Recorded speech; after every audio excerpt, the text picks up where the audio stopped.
You know what a shortcut is. You've taken them your entire life.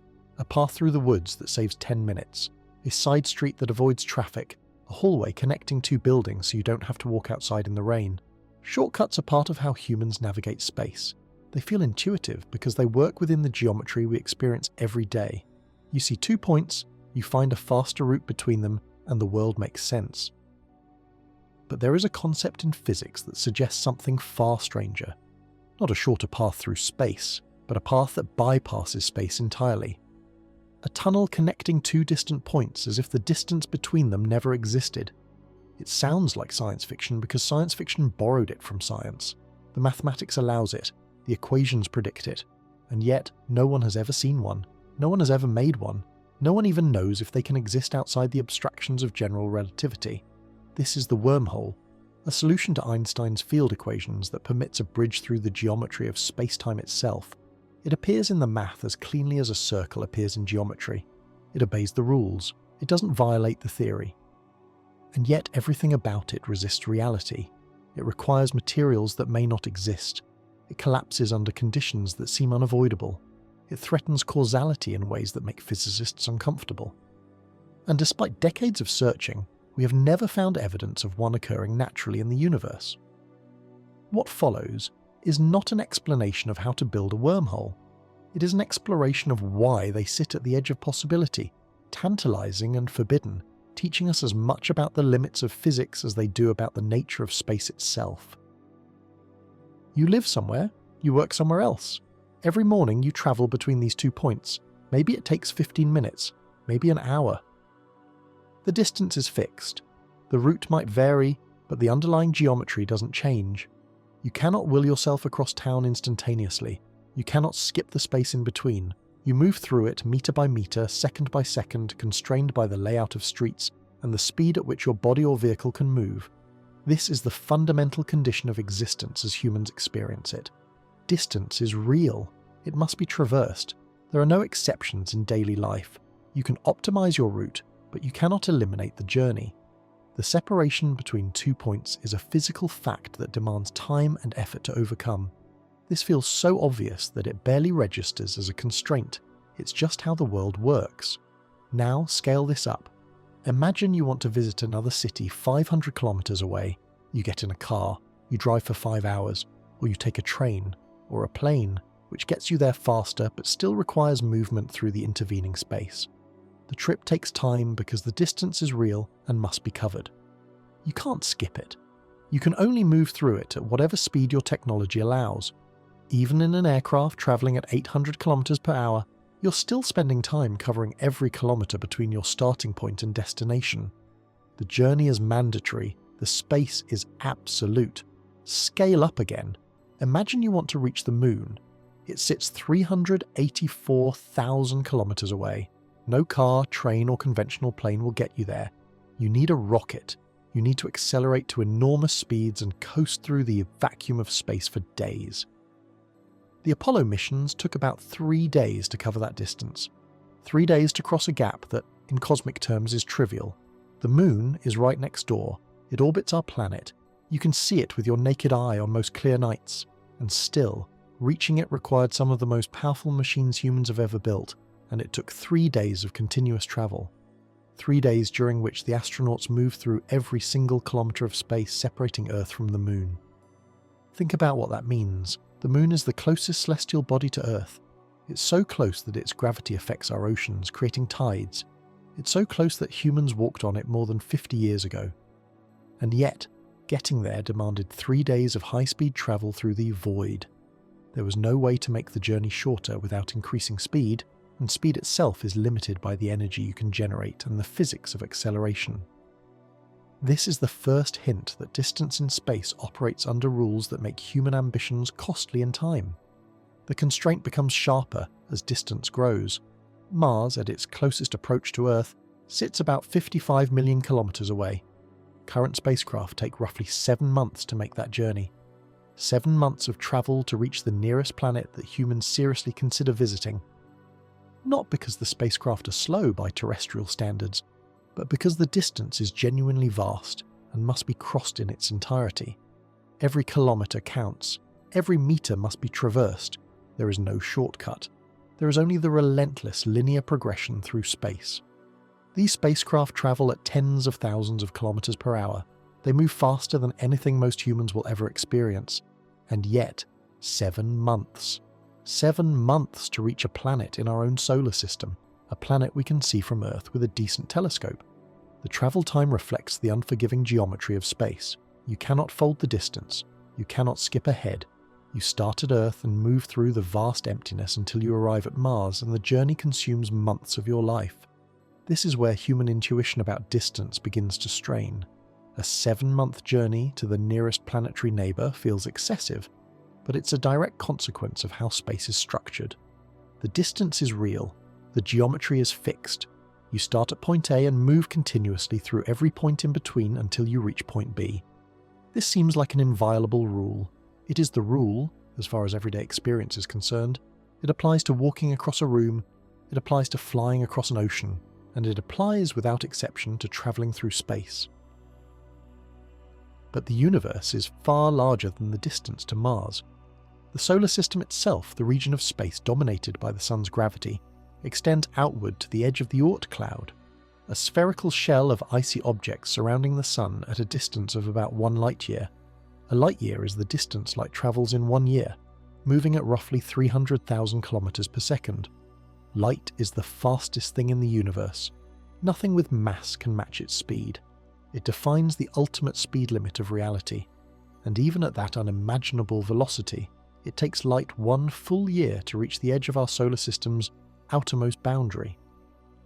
If you wanted to send a spacecraft to the edge of the Oort cloud using current technology, the journey would take thousands of years, not decades, not centuries, thousands of years. Human civilization as we know it would rise and fall multiple times during that voyage, and that's just to reach the boundary of our own solar system. Beyond that lies interstellar space, the incomprehensibly vast gulf between stars. The nearest star system, Alpha Centauri, sits about 4.3 light-years away. This distance is almost impossible to contextualize in human terms, but consider this. If you could somehow build a spacecraft that travelled at 10% of the speed of light, which would require technology far beyond anything currently imaginable, the journey would take 43 years. 43 years of continuous travel to reach the closest stellar system to our own. A human born at the start of such a journey would be middle-aged by the time they arrived, assuming they survived the voyage at all. Most stars in our galaxy are far more distant than Alpha Centauri. The Milky Way galaxy spans about 100,000 light-years from edge to edge. At light speed, crossing it would take 100,000 years. Human civilization, as we recognize it, has only existed for a few thousand years.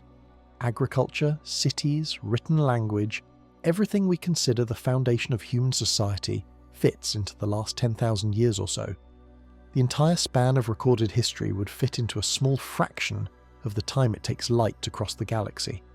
And that's travelling at light speed, which remains physically impossible for anything with mass. And that's just our galaxy. The Andromeda Galaxy, the nearest large galaxy to the Milky Way, sits about 2.5 million light-years away.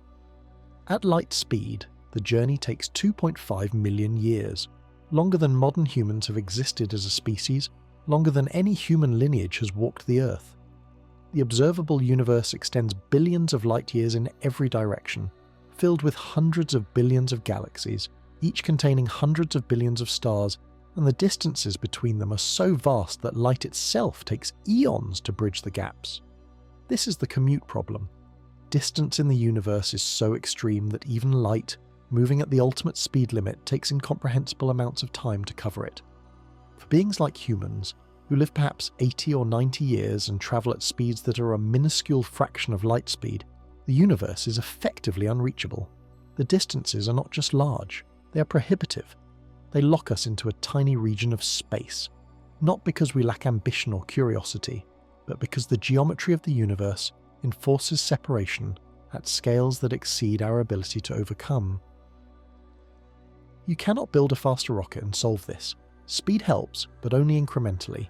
Even if you could reach 10% of light speed, which would require energy outputs equivalent to significant fractions of a star's power, you're still talking about decades to reach nearby stars and millennia to cross the galaxy.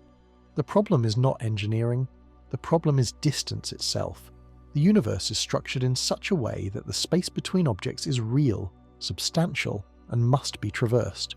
There is no mechanism within ordinary physics to bypass it. This creates a kind of cosmic isolation. We can see the universe, we can observe distant galaxies, we can measure their properties and study their light, but we cannot reach them. We are confined to a small bubble of space by the tyranny of distance and the absolute speed limit imposed by the structure of space-time itself. The universe is observable but not accessible. It invites exploration but denies passage. This is what makes the concept of a wormhole so compelling. It proposes that the space between 2 points is not a fixed, unchangeable gap. It suggests that space-time, the fabric underlying reality, might contain structures that allow shortcuts, not faster routes through space, but tunnels that connect distant regions directly, as if the intervening distance simply doesn't apply. If such a thing could exist, the commute problem dissolves. A journey that should take millions of years could, in theory, be reduced to moments. 2 points separated by unthinkable distances could be connected by a bridge that bypasses the space between them entirely. But this is not a feature of the universe that anyone has observed. It is a feature of the mathematics that describes the universe, and mathematics, as it turns out, permits many things that reality does not. Before you can understand what a wormhole is, you need to understand what space itself is.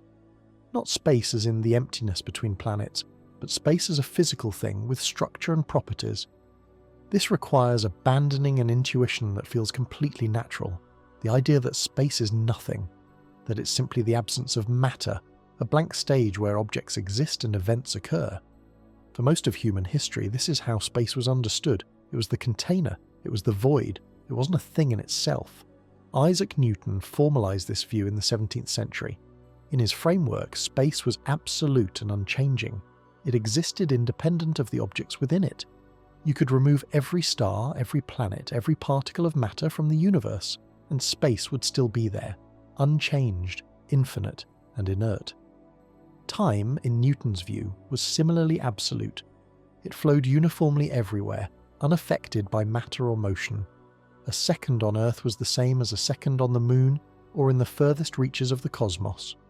Space and time were the fixed background against which the universe played out its dramas, but they themselves were not participants. This view worked remarkably well. It predicted the motion of planets. It explained tides, projectiles, the orbits of moons. For more than 2 centuries, Newtonian physics was the foundation of our understanding of the universe, and nothing in everyday experience suggested it was wrong. You don't feel space bending. You don't notice time dilating. The intuition that space is empty and time is universal seems completely justified by everything you observe in daily life. But in the early 20th century, Albert Einstein proposed something different. He suggested that space and time are not separate, absolute entities. They are woven together into a single, 4-dimensional structure called space-time. And this structure is not inert. It is dynamic. It bends. It curves. It responds to the presence of mass and energy. In Einstein's general theory of relativity, gravity is not a force that acts across empty space, as Newton believed. Gravity is the curvature of space-time itself. Massive objects warp the geometry around them, and other objects move along the curves created by that warping. This is difficult to visualize because humans do not directly perceive 4-dimensional space-time. We experience 3 dimensions of space and 1 dimension of time separately. But the mathematics of general relativity describes them as unified, and the predictions of that mathematics have been tested and confirmed repeatedly. Light bends around massive objects because space-time itself is curved. Clocks run slower in stronger gravitational fields because time is part of the structure that bends. Orbits are not the result of a force pulling planets toward the Sun. They are the result of planets following the straightest possible paths through curved space-time, and those paths happen to be ellipses. The analogy often used is a rubber sheet. Imagine space-time as a flat, stretched rubber surface. Place a heavy ball on the sheet, and it creates a depression. The sheet curves around the ball. Now roll a smaller ball across the sheet. If it passes near the depression, its path curves. It doesn't curve because the heavy ball is pulling it. It curves because the surface itself is curved. and the small ball is simply following the geometry. This analogy is imperfect because it uses gravity to explain gravity, and it represents a four-dimensional structure in 2 dimensions, but it captures the essential idea: mass warps spacetime, and objects move along the warps. This warping is not metaphorical, it is measurable. During a solar eclipse in 1919, astronomers observed stars near the sun's edge appearing slightly displaced from their known positions. The sun's mass had bent the path of starlight, shifting the apparent positions of the stars. The amount of bending matched Einstein's predictions precisely. This was the first major confirmation that spacetime is not a passive backdrop, but a dynamic, flexible structure that responds to mass and energy. Gravitational time dilation is another consequence. Clocks at different altitudes tick at different rates. A clock on a mountaintop runs slightly faster than a clock at sea level, because the curvature of spacetime is slightly less intense farther from Earth's centre. The difference is minuscule in everyday contexts, but it is real and measurable. GPS satellites must account for this effect. Their clocks run faster than clocks on the ground because they orbit high above Earth's surface, where spacetime is less curved. Without correcting for this, GPS positioning would drift by kilometers over the course of a day. The fact that your phone can tell you your location to within a few meters is indirect proof that spacetime curves. Einstein's field equations, the mathematical core of general relativity, describe how mass and energy curve spacetime, and how that curvature dictates the motion of objects. These equations are notoriously complex. They consist of 10 interrelated differential equations that relate the geometry of spacetime to the distribution of matter and energy within it. Solving them exactly is difficult. Most solutions require simplifying assumptions, but within those solutions, physicists have found structures that were never anticipated when the theory was first proposed. One of those structures is the black hole. When a massive star collapses, it warps spacetime so severely that it creates a region from which nothing, not even light, can escape. The curvature becomes infinite at the centre, a point called a singularity. The boundary around a black hole, the event horizon, is not a physical surface. It is a geometric threshold in spacetime. Cross it, and every possible path through spacetime leads inward toward the singularity. There is no trajectory, no amount of thrust, no clever maneuver that allows escape. The geometry itself forbids it. Black holes were predicted by general relativity, but for decades they were considered mathematical curiosities, not real objects. The math allowed them, but surely nature would avoid such extremes. Then astronomers started finding them. Stellar mass black holes created by collapsing stars, supermassive black holes lurking at the centres of galaxies. In 2019, the Event Horizon Telescope produced an image of the event horizon, shadow of the black hole at the centre of the M87 galaxy, 55 million light-years away. The image matched the predictions of general relativity with unsettling precision. Black holes are real. Spacetime does curve to the point of creating inescapable regions. If spacetime can curve that severely, the question becomes, what else can it do? The equations of general relativity are rich with possibilities. They describe a flexible, dynamic geometry that can be shaped by mass and energy in ways that exceed everyday intuition.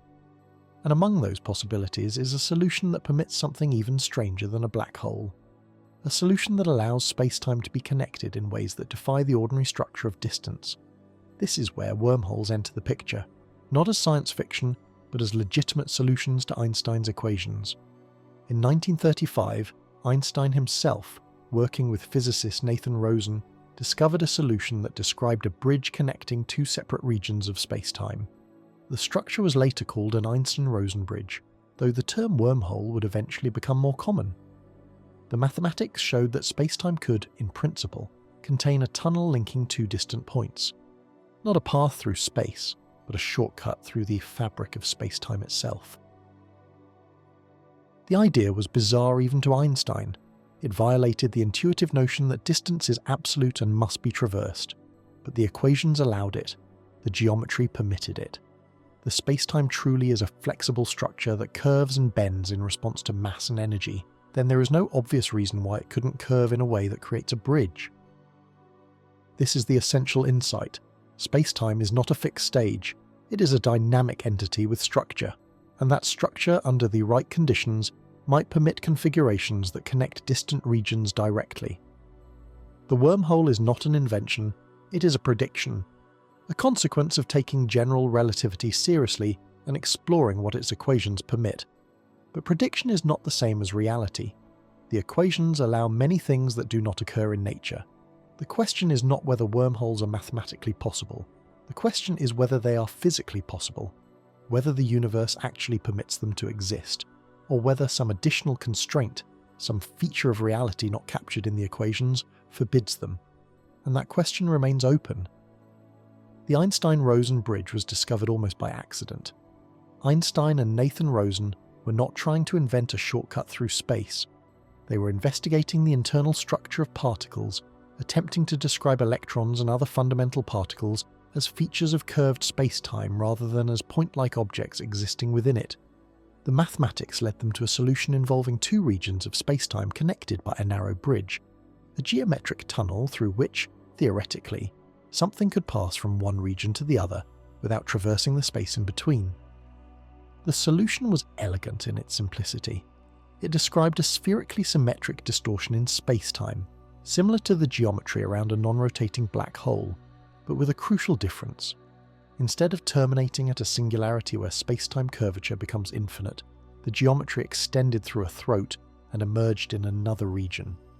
You could think of it as two funnels joined at their narrow ends, each funnel opening into a different part of the universe.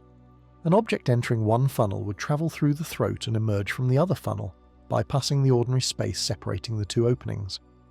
This was not what Einstein and Rosen expected to find, and they were unsure what to make of it. The bridge existed in the equations, but its physical meaning was unclear. Could something actually travel through it? Would the bridge remain stable long enough for transit? The mathematics described the geometry, but it did not answer these practical questions. Still, the solution was valid. It did not violate general relativity. It obeyed the field equations, and that meant space-time, at least in principle, could contain structures far stranger than anyone had imagined. For decades, the Einstein-Rosen bridge remained a curiosity. Physicists acknowledged it as a mathematical possibility, but did not seriously consider it as something that might exist in nature. The general assumption was that such structures, even if permitted by the equations, would be irrelevant to the actual universe. They were artifacts of idealized solutions, not features of physical reality. The bridge was mentioned in academic papers occasionally, but rarely explored in depth. Then, in the 1950s and 1960s, physicists began studying the geometry of black holes more carefully. They discovered that the simplest black hole solution, the Schwarzschild solution describing a non-rotating, uncharged black hole, actually contained a structure resembling the Einstein-Rosen bridge. The space-time around a black hole was not just curved, it contained a throat connecting the exterior region to another region of space-time. This other region could be interpreted as a separate universe or a distant part of our own universe. The black hole did not simply collapse inward, its geometry extended through a bridge. This sounds like it should make black holes traversable. If the throat exists and connects two regions, why couldn't you enter a black hole, pass through the throat and emerge somewhere else? The problem is that the throat pinches off. The geometry of a Schwarzschild black hole includes the bridge, but it also includes a dynamic feature. The throat contracts and collapses faster than anything, even light, can pass through it. If you fell into such a black hole, you would reach the event horizon and pass through into the interior. But you would never reach the other side of the bridge. The throat would collapse before you could traverse it, and you would be crushed at the singularity instead. This collapse happens because the geometry is unstable. The throat exists, but it exists only for an instant in the internal time of the space-time structure. From the perspective of someone outside the black hole, the throat never opens long enough to allow passage. From the perspective of someone falling in, the geometry changes so rapidly that the path through the bridge becomes inaccessible. The bridge is there mathematically, but it is not traversable. It is a feature of the equations that does not correspond to a usable shortcut. This might have been the end of the story. Wormholes exist in the math, but not in any practical sense. Except that physicists started asking a different question. If the throat collapses in a Schwarzschild black hole, could you modify the geometry to keep it open? Could you construct a spacetime with a bridge that remains stable long enough for something to pass through? The equations of general relativity do not require the throat to collapse immediately. That collapse is a consequence of the specific mass and energy distribution in the Schwarzschild solution. Change the distribution, and you change the geometry. In 1988, physicist Kip Thorne and his colleagues at Caltech explored this question in detail. They were motivated partly by a request from Carl Sagan, who was writing the novel Contact, and wanted a scientifically plausible mechanism for faster-than-light travel.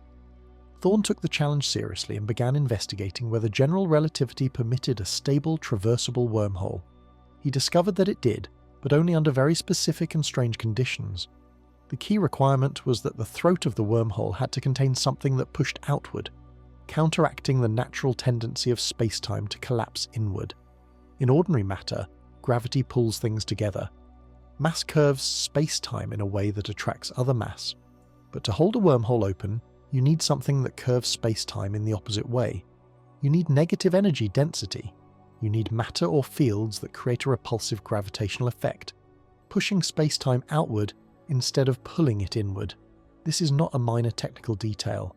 This is a requirement that challenges the fundamental behavior of matter and energy as we understand them. Ordinary matter has positive energy density. It curves spacetime in a way that creates attraction. Negative energy density would curve spacetime in a way that creates repulsion, and nothing in everyday experience behaves this way. You have never encountered a substance that anti-gravitates. You have never seen matter that pushes spacetime outward. The very concept seems to violate basic physical intuition. And yet, general relativity does not forbid it. The field equations describe how energy and matter curve spacetime, but they do not specify that energy must always be positive. The equations are agnostic about the sign of energy density. If negative energy exists, the equations describe how it would behave. It would create regions of spacetime that curve differently from ordinary matter. It would allow geometries that ordinary matter cannot produce, and among those geometries is a stable wormhole throat. Thorne's work showed that a traversable wormhole requires a specific configuration of this exotic matter or energy. The throat must be lined with it. The negative energy density must be distributed in such a way that it holds the throat open against the tendency to collapse. The amount required depends on the size of the wormhole and the strength of the tidal forces within it. For a wormhole large enough for a human to pass through comfortably, the amount of negative energy needed would be substantial. Not infinite, but far beyond anything humans can currently manipulate or even confirm exists. This raised an immediate question: does negative energy exist? Can spacetime contain regions where energy density is less than the vacuum? The vacuum of empty space has a baseline energy associated with it, a consequence of quantum field theory. For negative energy to exist in a meaningful sense, you would need something with less energy than that vacuum baseline. You would need a state that is quieter, emptier, more devoid of energy than empty space itself. At first glance, this seems impossible, but quantum mechanics, the theory governing the behavior of particles and fields at the smallest scales, suggests that it might not be. Quantum fields fluctuate. Even in a vacuum, particles and antiparticles briefly pop into existence and annihilate each other in fractions of a second. These fluctuations have energy, and that energy contributes to the baseline energy of the vacuum. But under certain conditions, it is possible to suppress these fluctuations, creating regions where the energy density is lower than the surrounding vacuum. These regions would have negative energy density relative to the baseline. Effects like the Casimir effect demonstrate that quantum fields can be manipulated to create regions of reduced energy density. Place two uncharged metal plates very close together in a vacuum, and the quantum fluctuations between the plates are restricted. The wavelengths of virtual particles that can exist in the gap are limited by the spacing of the plates. Outside the plates, all wavelengths are possible. The energy density between the plates is lower than the energy density outside them. The plates are pushed together by what appears to be a negative pressure. The Casimir effect is real and measurable.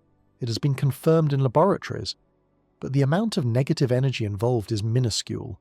The effect operates at microscopic scales and produces forces that are detectable only with sensitive equipment. Scaling this up to hold open a wormhole large enough for a person, or even for a particle, would require negative energy densities many orders of magnitude greater than anything the Casimir effect provides. The gap between what quantum mechanics permits and what a traversable wormhole demands is enormous. Still, the principle is established. Negative energy can exist, at least in limited forms under specific conditions. This means the requirement for a traversable wormhole is not entirely disconnected from known physics. It is exotic, it is extreme, but it is not categorically ruled out. The bridge can appear in the equations, and the equations do not immediately dismiss it as impossible. The question shifts from whether wormholes are allowed to whether nature provides the materials necessary to build one, and that question leads into deeper and stranger territory. Imagine building a bridge across a canyon. You design it carefully. You calculate the load it must bear. You use materials strong enough to support the weight. You anchor it to stable ground on both sides. The bridge stands because the forces are balanced. Gravity pulls downward. The structure pushes back upward. Tension and compression distribute the load. The bridge reaches a stable equilibrium, where it neither collapses nor deforms. As long as the materials hold and the forces remain balanced, the bridge endures.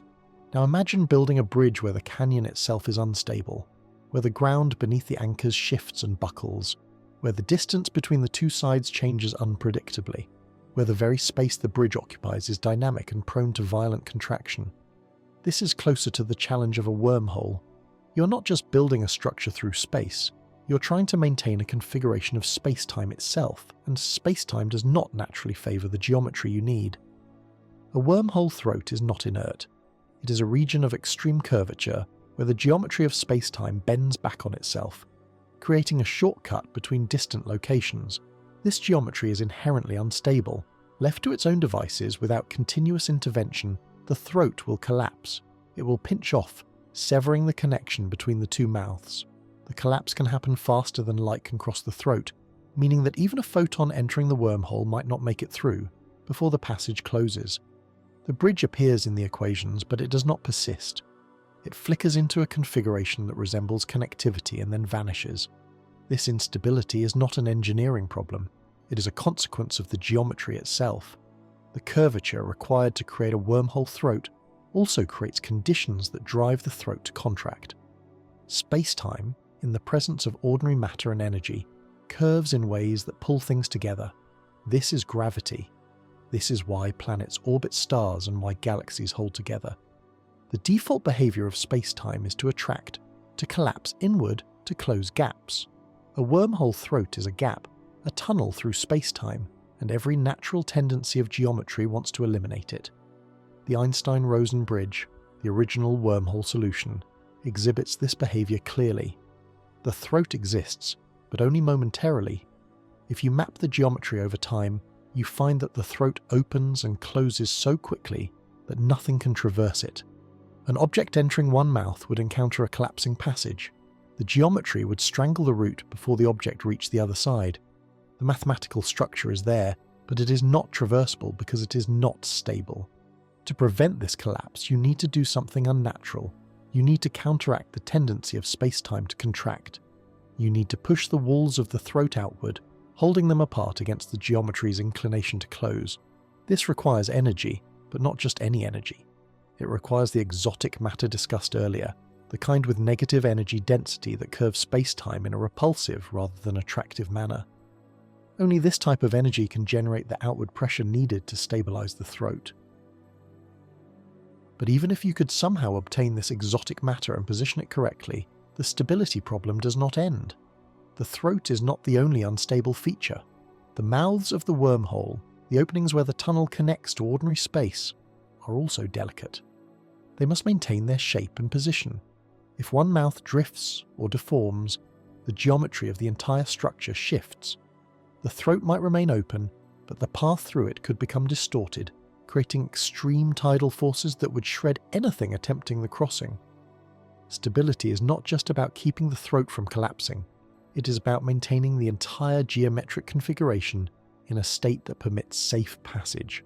Tidal forces are a particular concern. These are the forces that arise from differences in gravitational pull across an extended object. If you fall toward a black hole, your feet experience stronger gravity than your head because they are closer to the source of curvature. This difference stretches you. Near a black hole's event horizon, the tidal forces become so intense that they would pull a human body apart at the molecular level, a process gruesomely nicknamed spaghettification.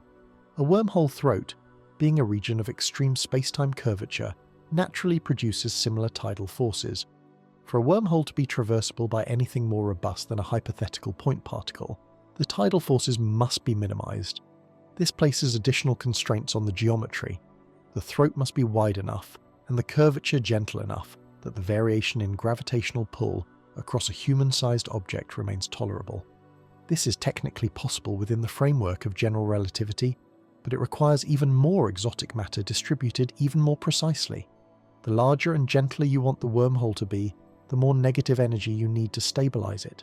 And there is another issue. Even if you manage to stabilize the throat and control the tidal forces, the wormhole remains vulnerable to perturbations. Any disturbance, any ripple in space-time, any influx of ordinary matter or radiation could destabilize the structure. Imagine a photon entering the wormhole. Photons carry energy. Energy curves space-time. That curvature propagates through the throat, altering the geometry.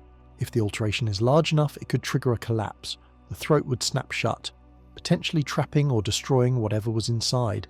This creates a paradox. A wormhole is supposed to be a shortcut, a passage that allows travel between distant points. But for it to function as a shortcut, things must be able to enter and traverse it. Yet the act of entering and traversing it introduces disturbances that threaten its stability. The more you use a wormhole, the more likely it is to collapse. A perfectly stable wormhole might be one that nothing ever enters, which defeats the purpose entirely. Physicists have explored whether there are configurations that could resist these perturbations. Perhaps the exotic matter could be arranged in such a way that it dynamically responds to disturbances, adjusting the geometry to compensate for incoming energy. Perhaps the throat could be engineered with feedback mechanisms, space-time equivalents of structural supports that reinforce the passage when stress is detected. But all of these ideas require levels of control over space-time curvature that are far beyond current understanding, let alone current capability. You would need to manipulate the fabric of the universe at the most fundamental level, adjusting the geometry in real time to maintain stability. There is also the question of what happens if a wormhole does collapse while something is inside it. The geometry pinches off, the throat contracts. What occurs to an object caught in that contraction? Does it get crushed? Does it get ejected back out one of the mouths? Does it end up trapped in some intermediate state stranded in a region of space-time that is no longer connected to either mouth? The mathematics of collapsing wormholes becomes extraordinarily complex, and the predictions depend heavily on the specifics of the collapse. In most scenarios, the outcome is violent. The object is subjected to extreme forces and likely destroyed. This is not a structure that nature seems inclined to maintain. Every aspect of a wormhole resists persistence. The throat wants to close, the mouths want to destabilize. Perturbations threaten the geometry. Even the exotic matter required to hold it open might itself be unstable, decaying or dissipating over time if it exists at all. The wormhole is a configuration of space-time that fights against itself, a geometric arrangement that requires constant, precise intervention to prevent collapse. In engineering terms, this would be like trying to build a bridge out of a material that actively tries to disintegrate, across a canyon that is constantly widening and narrowing, with anchors embedded in ground that shifts unpredictably. You could, in theory, design a system that accounts for all of these challenges. You could add sensors, actuators, feedback loops, redundant supports, but the complexity would be staggering, and the margin for error would be non-existent. A single miscalculation, a single failed component, and the entire structure would fail catastrophically. This is the stability crisis. Wormholes are permitted by the mathematics of general relativity, but they are not favoured by it. They exist in the equations as unstable solutions, configurations that can be described, but that cannot persist without extraordinary conditions. The universe does not seem to build them naturally. It does not seem to maintain them easily. And every attempt to imagine how they could be stabilized requires invoking physics that we do not fully understand and materials that we have never seen in macroscopic quantities. The bridge appears in theory, but in practice, it trembles on the edge of collapse. There is a peculiar problem at the center of the wormhole concept, and it is this. The universe, as we observe it, does not seem to contain the ingredients necessary to build one. Everything you see around you, every atom, every photon, every field and force, has positive energy. It contributes to the curvature of space-time in a way that attracts. It pulls things together. It creates gravity. This is the default behavior of matter and energy. It is so universal that it feels like a law, and in a sense, it is. Every star, planet, and particle obeys it. Every galaxy, every nebula, every structure in the cosmos forms because ordinary matter clumps together under its own gravitational influence. A wormhole demands the opposite. It requires matter or energy that repels, that pushes space-time outward instead of pulling it inward. It requires negative energy density, a state where the energy in a region of space is less than the energy of the surrounding vacuum. This is not merely rare, it is exotic. It is a condition that violates the most basic expectations of how energy behaves. And yet, without it, a traversable wormhole cannot exist. The throat will collapse. The geometry will fail. The shortcut will vanish before anything can use it. The question is not whether we want this exotic matter. The question is whether it exists at all, and if it does, whether it can be produced, controlled, and sustained in the quantities necessary to stabilize a wormhole.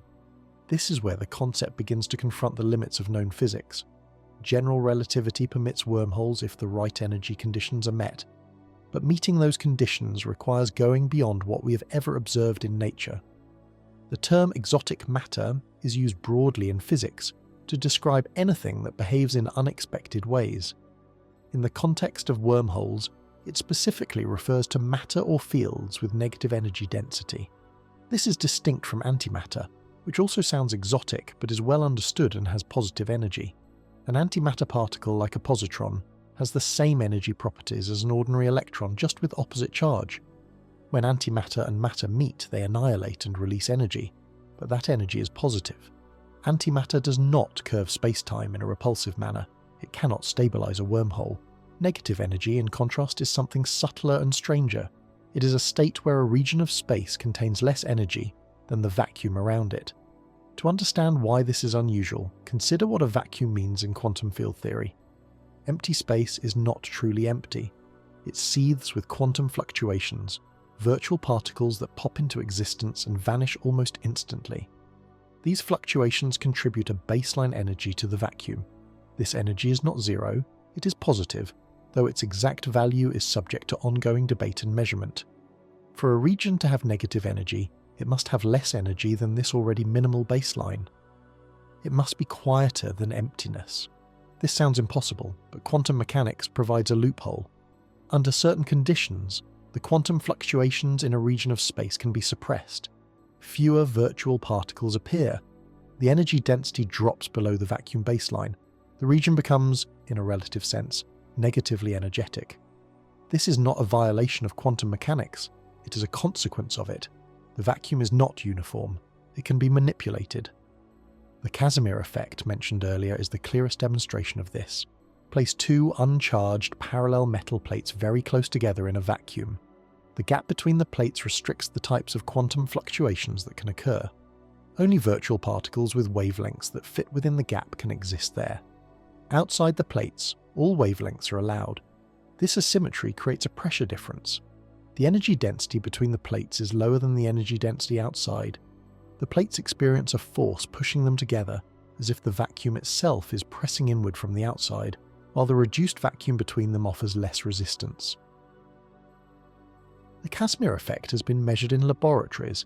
It is real. It confirms that regions of space can have energy densities below the vacuum baseline, at least on very small scales. The force is weak. The effect is detectable only when the plates are nanometers apart. But the principle is established. Negative energy density relative to the vacuum can exist. Quantum mechanics allows it. The problem is scale. The Casimir effect involves energies that are infinitesimal. The force between the plates is measurable with sensitive equipment, but it is not something you could harness to do macroscopic work. Holding open a wormhole throat, even a microscopic one, would require negative energy densities vastly greater than what the Casimir effect provides. And if you wanted a wormhole large enough for a human to pass through, the amount of negative energy required would be staggering.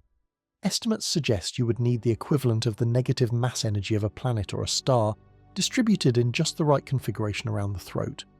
This is not a matter of building a better apparatus. This is a matter of scaling up an effect that operates at the quantum level to a level where it can influence macroscopic space-time geometry. The gap between these scales is enormous, It is like trying to use the static electricity from rubbing a balloon on your hair to power a city. The underlying phenomenon is real, but the magnitude is incompatible with the task. And there is another issue.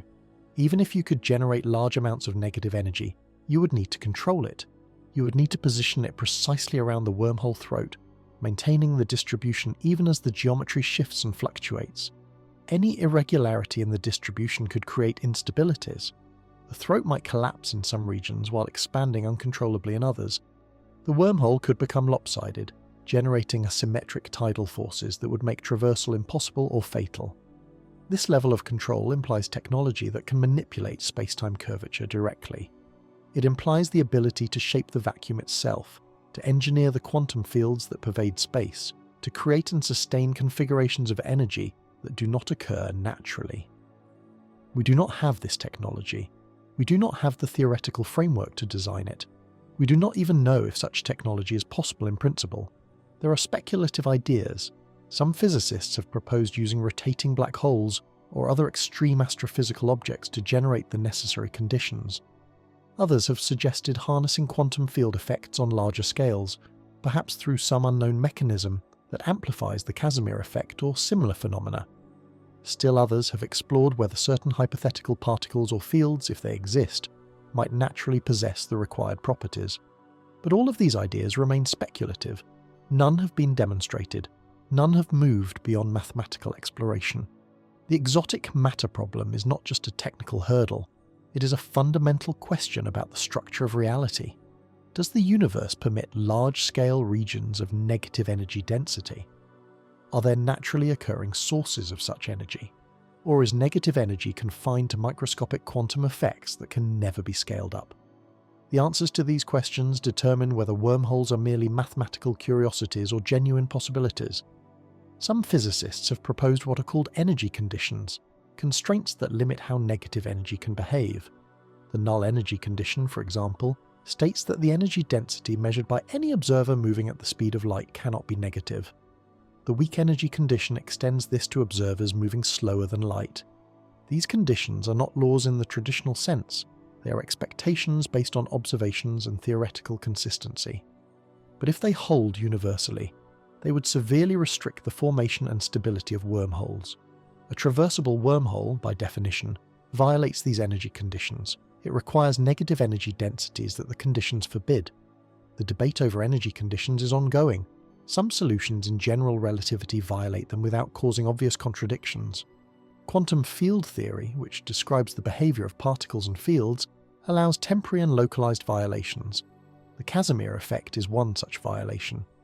But whether these small quantum-scale violations can be extended to macroscopic, persistent configurations remains uncertain. The mathematics allows it, but nature may impose constraints that the mathematics alone does not reveal. And even if nature permits it, there is the question of practicality. Suppose negative energy can exist in large quantities. Suppose it can be generated or harvested. Suppose it can be controlled with the precision needed to stabilize a wormhole. What would the process look like? How much energy would it require to set up the initial conditions? How would you prevent the negative energy from dissipating or decaying? How would you protect the wormhole from external disturbances that could destabilize the configuration? These are not merely engineering challenges. They are questions about whether the universe provides the tools necessary for such a project. Every technological advance in human history has relied on exploiting materials and forces that already exist in nature.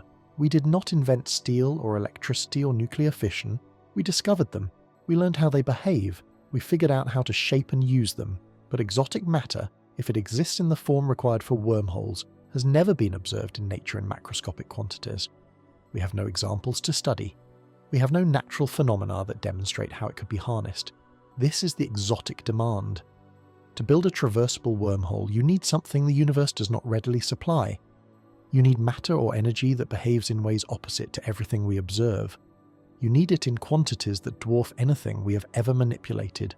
You need to control it with a precision that exceeds our current understanding of physics, and you need to sustain it indefinitely, or at least long enough for the wormhole to serve its purpose. The demand is not impossible in principle. The mathematics of general relativity and quantum field theory permit it under certain conditions. But permission is not provision. The equations describe what could be, not what is. And the gap between what the equations allow and what the universe provides may be unbridgeable. Physics operates under two great frameworks. General relativity governs the large, the massive, the cosmic. It describes how space-time curves around stars and galaxies, how black holes warp geometry, how the universe expands. Quantum mechanics governs the small, the microscopic, the probabilistic. It describes how particles behave, how fields fluctuate, how uncertainty limits what can be known. These two frameworks are extraordinarily successful within their domains. They make predictions that match observations with stunning precision, but they are fundamentally incompatible with each other. They describe reality in ways that cannot be reconciled. General relativity treats space-time as smooth and continuous. It allows you to calculate curvature at any point with arbitrary precision. Quantum mechanics treats reality as grainy and uncertain. It forbids precise knowledge of certain pairs of quantities simultaneously.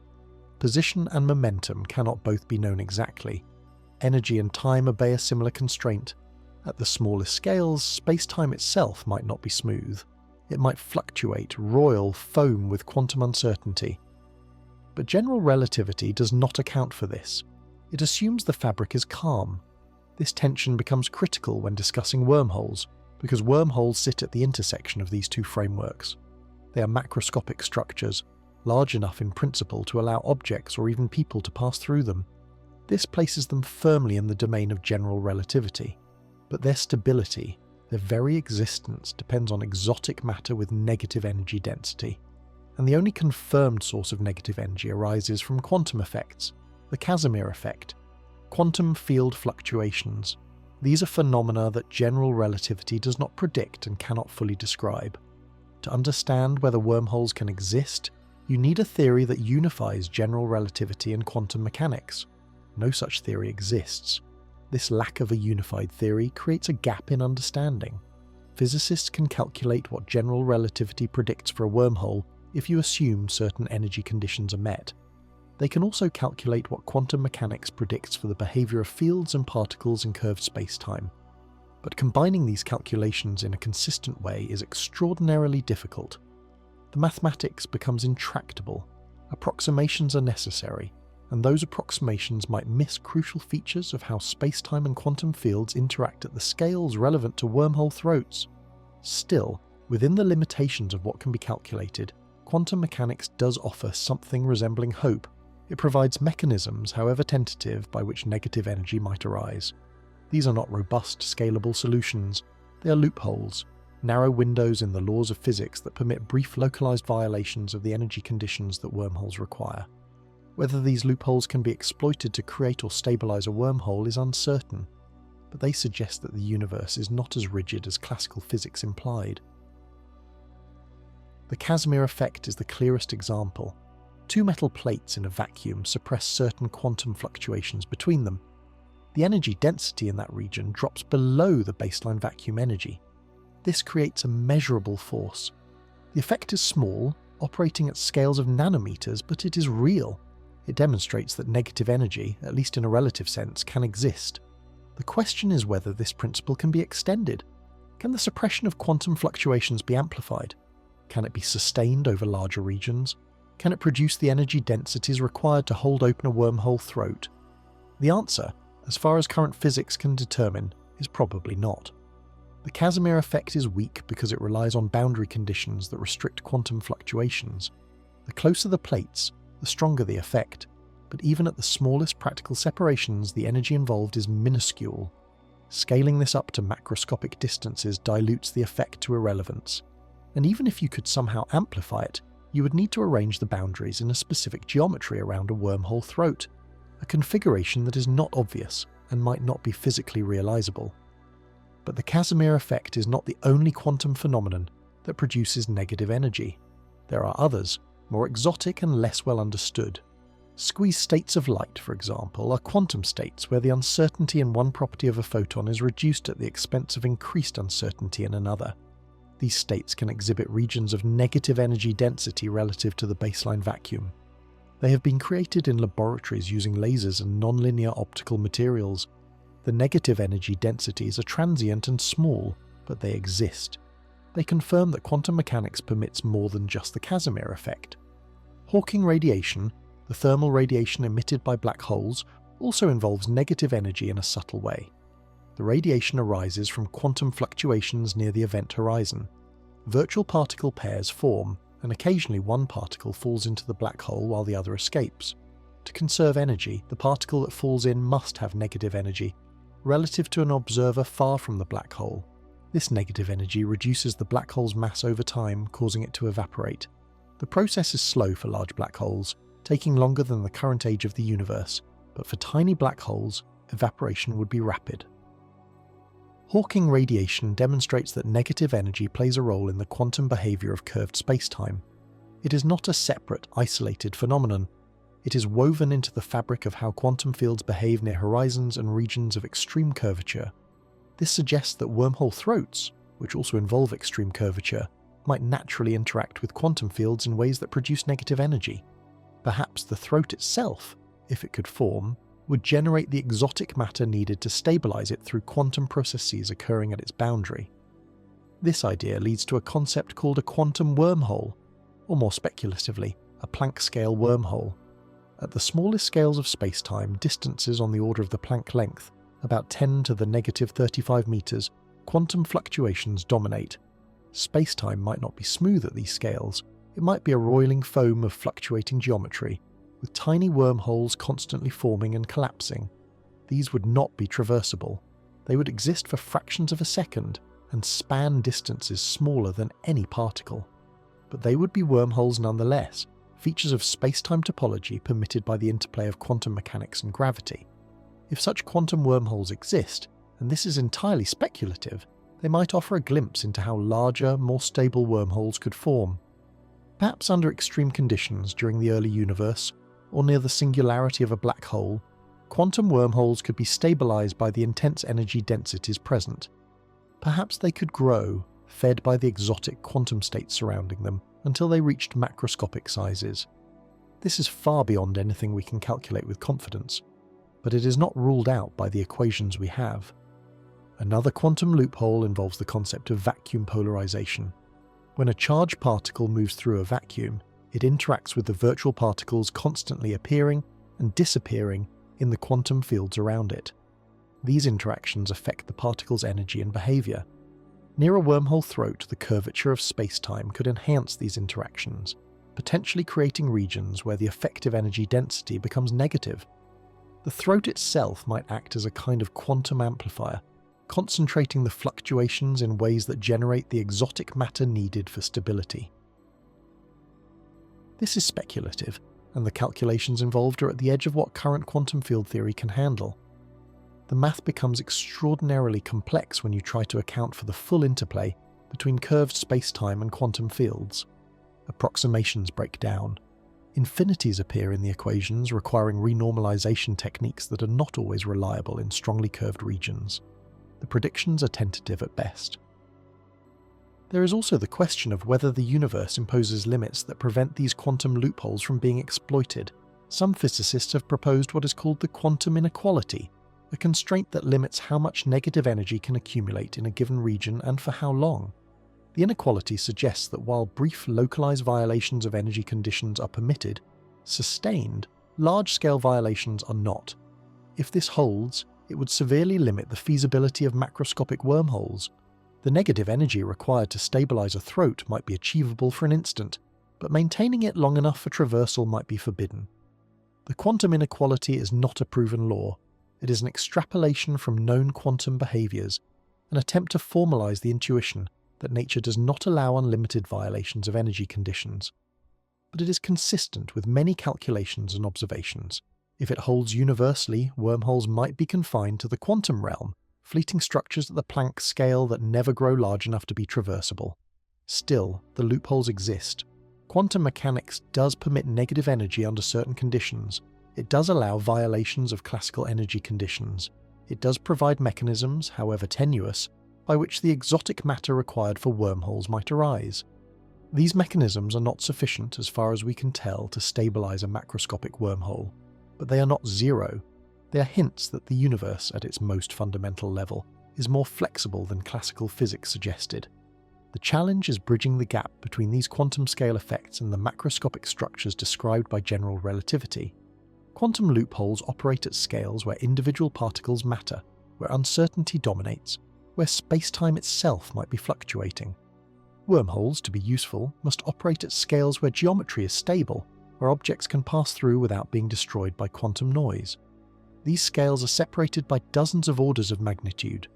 Bridging them requires a theory we do not have, and so the quantum loopholes remain tantalizing but inconclusive.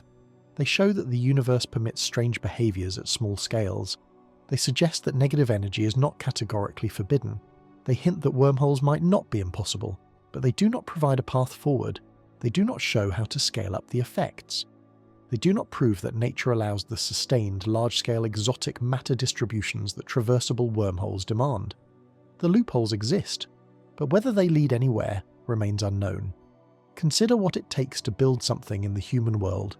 A bridge, for example. You need materials. Steel, concrete, cables. You need to transport these materials to the construction site. You need machinery to lift and position them. You need workers with expertise in structural engineering. You need time, often years, to complete the project. And you need energy. Massive amounts of energy to forge the steel, pour the concrete, power the machinery, coordinate the logistics. A large bridge might consume the equivalent of millions of barrels of oil in total energy expenditure by the time it is finished. Now consider what it would take to build a wormhole. You are not working with steel or concrete. You're working with space-time itself. You need to curve the fabric of reality into a configuration that does not occur naturally. You need to create or harvest exotic matter with negative energy density, something that has never been observed in macroscopic quantities and might not exist at all. You need to position this exotic matter with extraordinary precision around a throat that you must somehow form in the first place. You need to maintain this configuration against every natural tendency of space-time to collapse or destabilize, and you need to do all of this on a scale that makes a bridge across a canyon look trivial by comparison. The energy requirements alone are staggering. Estimates vary depending on the size and geometry of the wormhole, but even the most optimistic calculations suggest you would need energy equivalent to a significant fraction of a star's total mass energy. Not a star's power output over time, its entire mass converted to energy. For a wormhole large enough for a human to traverse comfortably, the energy requirement might exceed the total mass energy of our Sun. This is not a quantity humans can generate. It is not even a quantity we can comprehend in practical terms. The entire energy output of human civilization over all of recorded history is a rounding error compared to the mass energy of a single star. And this is just the energy needed to create the exotic matter, assuming such a process is even possible. You would also need energy to manipulate space-time, to carve out the initial geometry, to hold it in place while you insert the exotic matter. The process would be similar to building a bridge by first creating the canyon it spans, and then preventing that canyon from collapsing while you construct the supports. Except the canyon is space-time, and the supports are made of a substance that defies normal physics. How would you even begin such a project? There is no manual, there is no precedent. Humans have manipulated space-time only in the most trivial ways. We have moved objects through gravitational fields. We have observed how mass curves the paths of light. We have detected gravitational waves, ripples in space-time produced by colliding black holes and neutron stars. But we have never shaped space-time deliberately. We have never imposed a geometry of our choosing. We have never taken a region of flat or gently curved space and forced it into a configuration as extreme as a wormhole throat. The closest analogy might be the creation of a black hole, but even that is misleading. Black holes form naturally when massive stars collapse. The process is violent and uncontrolled. The star's core implodes under its own gravity, compressing matter to densities so extreme that space-time curvature becomes infinite at the center. The event horizon forms as a consequence of this collapse, a boundary beyond which escape is impossible. Humans did not create black holes, nature did. And even if we wanted to create one artificially, the energy requirements would be comparable to those for a wormhole, with the added complication that a black hole is a one-way structure. It is not traversable. It does not connect two regions of space. It simply consumes everything that enters. A wormhole is more complex. It must connect two regions. It must allow passage in both directions. It must remain stable, and it must do all of this without collapsing into a black hole or evaporating due to quantum effects. The geometry is delicate. The tolerances are narrow. A small error in the distribution of exotic matter could cause the throat to pinch off or the mouths to drift apart. A slight perturbation from an external source, a passing gravitational wave or a stray particle, could destabilize the entire structure. Then there is the question of where the two mouths would be located. If you are building a wormhole as a shortcut, you presumably want the mouths to be separated by a large distance. One mouth near Earth, perhaps, and the other near a distant star or galaxy. But how do you position the second mouth? You cannot simply create it in place across the galaxy, because you would first have to travel there using conventional means, which defeats the purpose. The only way a wormhole makes sense as a shortcut is if you can create both mouths in the same location, then move one of them to a distant location while maintaining the connection. This introduces a new layer of complexity. Moving a wormhole mouth means accelerating it, and accelerating a structure embedded in spacetime is not straightforward. The mouth has mass energy, a consequence of the exotic matter and the curvature it maintains. Accelerating it requires applying force, which means additional energy. And as you accelerate the mouth, you introduce relativistic effects. Time dilation occurs. The mouth that is moving experiences time differently than the mouth that remains stationary. This asymmetry could introduce instabilities. It could also create causal paradoxes, a problem that will be explored later, but the engineering challenge is immediate. How do you move something that is not a discrete object, but a feature of spacetime itself? You would need propulsion that can act on spacetime geometry directly. You cannot simply attach rockets to a wormhole mouth. Rockets push against mass. A wormhole mouth is not mass in the conventional sense. It is a region of curved spacetime held open by exotic matter. To move it, you would need to manipulate the spacetime around it, perhaps by generating additional curvature or by creating gravitational fields that tow the mouth along. This is speculative to the point of fantasy. No known technology comes close to providing such capability. And suppose you succeed. Suppose you create both mouths, you stabilize the throat with exotic matter, and you move one mouth to a distant location. Now you have a traversable wormhole connecting 2 points in space. But maintaining it is an ongoing challenge. The exotic matter must remain in place. Its distribution must not shift or decay. The throat must not collapse. The mouths must not drift. You would need monitoring systems to detect instabilities and corrective mechanisms to address them. These systems would themselves need to be embedded in or near the wormhole, requiring additional exotic matter and energy to function without disrupting the structure. The complexity compounds at every stage. Each problem you solve reveals another problem beneath it. Each requirement demands resources that exceed anything humanity has access to.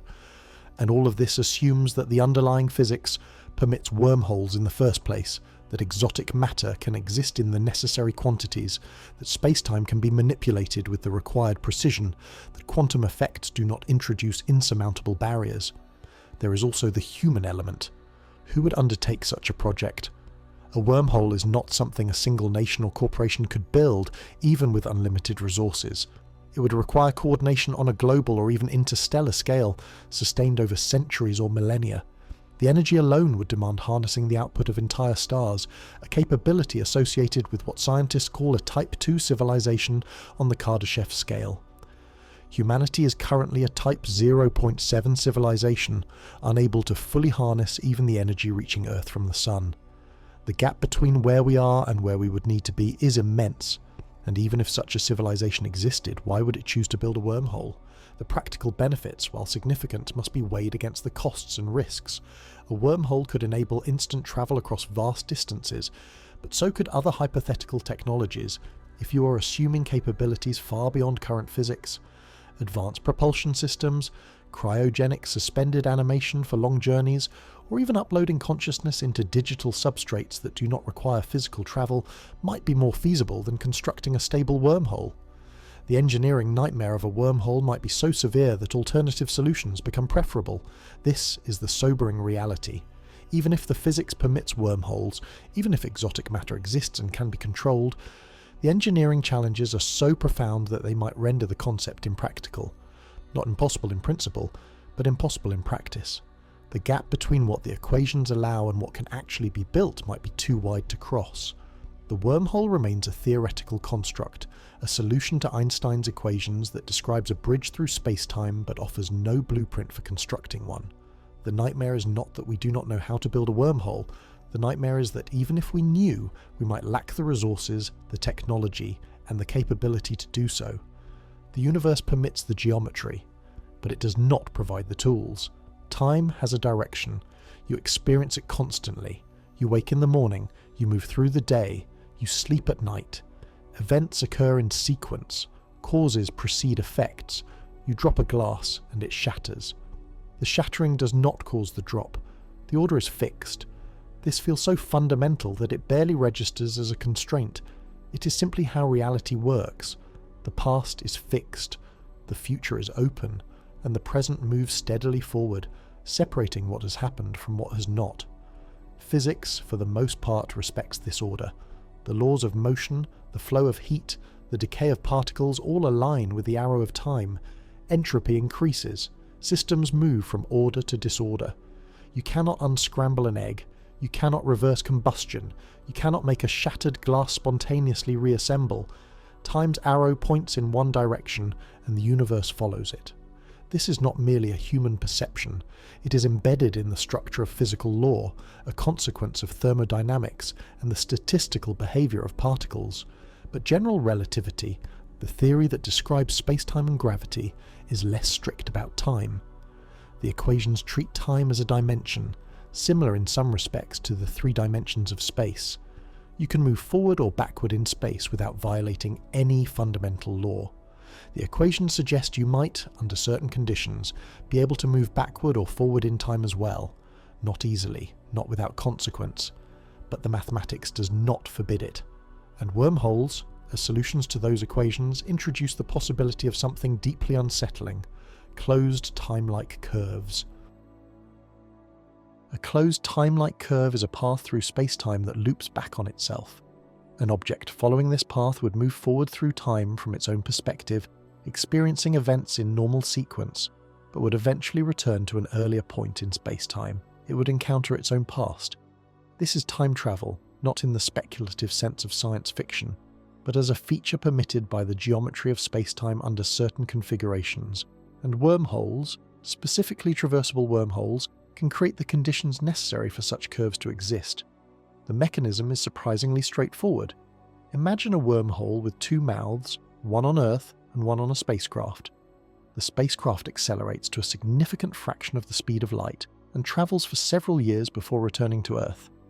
Due to time dilation, a consequence of special relativity, less time passes for the spacecraft than for Earth. When the spacecraft returns, the wormhole mouth it carries has experienced less elapsed time than the mouth that remained on Earth. The two mouths are now offset in time. An object entering the Earth mouth and exiting the spacecraft mouth would emerge in the past, relative to the Earth's timeline. The wormhole has become a time machine. This is not a trick or a misunderstanding. It is a direct consequence of how general relativity handles time in the presence of curved space-time and relative motion. The wormhole itself does not transport you backward in time, but by connecting two regions of space-time that are offset temporally due to relativistic motion, it creates a shortcut that effectively allows travel to the past. The geometry permits it, the equations describe it, and this creates an immediate and profound problem. If you can travel to the past, you can potentially alter it. You can interfere with events that have already occurred. You can meet your younger self. You can prevent actions that led to your present state. And this introduces paradoxes. The most famous is the grandfather paradox. You travel back in time and prevent your grandfather from meeting your grandmother.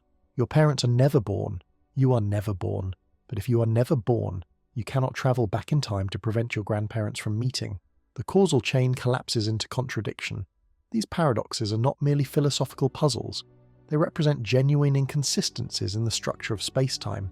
If a closed time-like curve exists, it permits scenarios where effects precede causes, where events contradict themselves, where the timeline becomes incoherent. Physics, as a discipline, relies on consistency. Causes produce effects. Initial conditions determine outcomes. Predictability is possible because the universe follows rules. Closed, time-like curves threaten this foundation. Some physicists have proposed that nature might have built-in safeguards against such paradoxes. Perhaps the universe conspires to prevent time travel, not by forbidding the geometry, but by making it impossible to exploit. One possibility is the chronology protection conjecture, proposed by Stephen Hawking. The idea is that whenever space-time begins to form a closed time-like curve, quantum effects intervene to prevent it. Virtual particles circulating around the curve accumulate energy. The energy density grows without bound. This creates a feedback loop that destabilizes the geometry, destroying the wormhole or warping space-time in a way that eliminates the closed curve before it fully forms. This conjecture is not proven. It is a hypothesis based on tentative calculations involving quantum field theory and curved space-time. The calculations are difficult and depend on assumptions that may not hold in all cases. But the idea is compelling. It suggests that the universe protects causality by forbidding the formation of time machines at a fundamental level, not by prohibiting wormholes outright, but by ensuring that any wormhole capable of creating a closed time-like curve self-destructs before it becomes traversable. If chronology protection holds, it resolves the paradox problem, but at a cost. It means that wormholes, even if they can be created and stabilized with exotic matter, cannot be used for time travel. The moment you try to manipulate a wormhole into a configuration that permits backward time travel, quantum effects destroy it. This limits the utility of wormholes. They might still serve as shortcuts through space, connecting distant locations without time travel implications. But they could not be weaponized or exploited to alter the past. The universe would not allow it. But what if chronology protection does not hold? What if closed time-like curves can exist and remain stable? Then the universe contains time machines, and the paradoxes become unavoidable. Or do they? Some physicists have explored whether paradoxes can be avoided through self-consistency. Perhaps the timeline enforces consistency by ensuring that any action you take in the past was always part of the past. You cannot prevent your grandparents from meeting because your attempt to do so is what caused them to meet in the first place. Every loop closes, every paradox resolves. The timeline is fixed, not because it is rigid, but because it is self-fulfilling. This interpretation, sometimes called the Novikov self-consistency principle, suggests that time travel is possible but constrained. You can travel to the past, but you cannot change it. Whatever you do has already happened. Your actions are woven into the timeline you emerged from. This eliminates logical contradictions, but it introduces a strange fatalism. Free will becomes questionable. If your actions in the past are predetermined by the requirement of consistency, are you truly making choices, or are you simply enacting a script written by the structure of space-time itself? The alternative is even stranger. Some interpretations of quantum mechanics suggest that time travel might create branching timelines. You travel to the past and alter an event. This creates a new timeline diverging from the original. In the new timeline, your grandparents never meet, and you are never born. But this does not create a paradox because the timeline you departed from still exists. You came from one branch and created another. Both coexist and causality is preserved within each branch, even if the branches are inconsistent with each other. This many worlds interpretation of time travel avoids paradoxes, but at the cost of multiplying realities. Every time travel event spawns new universes. The implications are dizzying. The computational or ontological burden of maintaining an ever-growing multiverse seems excessive, but the mathematics does not obviously forbid it. And if it is true, then time travel does not threaten causality within any single timeline. It simply creates a more complex structure, where causality operates differently than intuition suggests. All of these possibilities, chronology protection, self-consistency, branching timelines, remain speculative. We do not know which, if any, correctly describes how the universe handles closed time-like curves. We do not even know if closed time-like curves can form in reality. The mathematics of general relativity permits them, but the full theory of quantum gravity, which would unite general relativity and quantum mechanics, might rule them out entirely. Until we have that theory, the question remains open. What is certain is that wormholes, if they exist and can be manipulated, create the potential for time travel. This potential introduces risks that go beyond engineering challenges. A stable wormhole is not just a shortcut through space. It is a tool that could disrupt causality itself. And if causality can be disrupted, The coherence of physical law is threatened. Causes and effects lose their order. Predictability vanishes. The universe becomes a place where timelines can contradict themselves, where the past is mutable, where the future is uncertain, not because it has not happened yet, but because it might unhappen. This is the causality threat. Wormholes do not just challenge our ability to manipulate space-time, they challenge the logical structure of reality. They introduce possibilities that physics, as currently understood, cannot fully accommodate. Whether the universe resolves this threat through chronology protection, self-consistency, or some other mechanism is unknown. But the threat exists, embedded in the geometry of space-time, a consequence of taking general relativity seriously.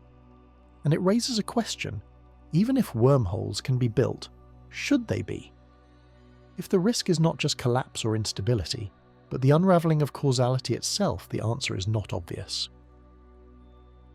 The universe is full of things we cannot see directly but know exist because of their effects.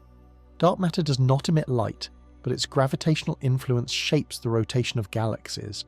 Black holes do not allow light to escape, but we detect them by observing how they warp space-time around them, how they pull matter into accretion disks that glow with X-rays, how they merge and send gravitational waves rippling across the cosmos. Neutron stars are invisible at vast distances, but their rapid rotation produces beams of radiation that sweep across space like lighthouse beams. We see the effects even when we cannot see the objects themselves. This is how astronomy works. We infer the presence of phenomena by their signatures. A wobble in a star's motion suggests an orbiting planet. A dimming of starlight suggests a planet transiting across the star's face. A burst of gamma rays suggests a supernova or the collision of compact objects. The universe leaves evidence.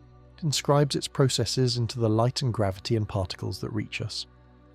We have become extraordinarily good at reading these inscriptions, at extracting meaning from faint signals, at reconstructing events that occurred billions of years ago and billions of light years away. And yet in all of this observation, across all wavelengths of light and all forms of radiation, across decades of gravitational wave detection and particle physics experiments, we have never found evidence of a naturally occurring wormhole. Not a hint, not a candidate, not an anomaly that might suggest one exists somewhere in the observable universe. The silence is striking. If wormholes are permitted by the laws of physics, if they can form under certain conditions, why have we never seen one? There are several possible explanations. The first is that wormholes simply do not exist. The mathematics allows them, but nature does not produce them. The conditions required, the exotic matter, the precise geometry, the stability against collapse, might be so restrictive that wormholes never form naturally. The universe contains black holes because massive stars inevitably collapse under their own gravity. It contains neutron stars because certain stellar cores stabilize at extreme densities. But perhaps there is no natural process that creates the configuration necessary for a wormhole. The equations permit it, but reality does not. This would not be unusual. Physics is full of solutions that are mathematically valid, but physically irrelevant. You can write down equations describing a universe with 5 spatial dimensions, or one where time runs backward, or one where particles have negative mass. These solutions obey the mathematical rules, but they do not describe the universe we inhabit. Wormholes might fall into this category. They might be artifacts of the equations, features of the mathematical landscape that have no counterpart in physical reality. The second possibility is that wormholes do exist but are too small to detect. At the quantum level, spacetime might be permeated with tiny wormholes, structures at the Planck scale that flicker in and out of existence. These would be far too small to observe directly.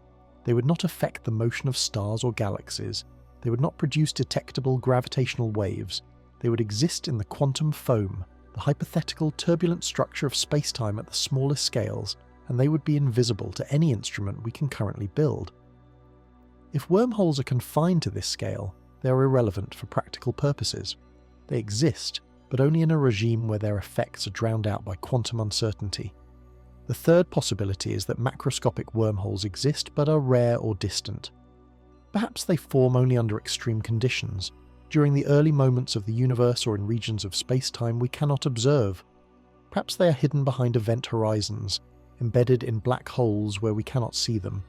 Perhaps they connect regions of the universe that are so far apart that no signal from one mouth has had time to reach the other, making them effectively isolated even though they are connected. Rarity or inaccessibility could explain the silence. The universe is vast. Our observations cover only a fraction of it. A single wormhole, or even a handful, could exist without leaving traces we would notice. But if wormholes are common, if they form regularly or persist over cosmological timescales, we should see evidence. They would affect the distribution of matter. They would influence the flow of light and radiation. They would create gravitational signatures. A wormhole mouth has mass energy, a consequence of the exotic matter required to stabilize it. This mass energy would curve spacetime around the mouth, producing a gravitational field. If a wormhole existed in our galaxy, we might detect it by observing how it bends the light from background stars, similar to how we detect black holes and other massive objects through gravitational lensing. Gravitational lensing occurs when light from a distant source passes near a massive object. The object's gravity bends the light, altering its path and creating distorted or multiple images of the source. Astronomers use lensing to map the distribution of dark matter, to discover distant galaxies, and to study the properties of black holes.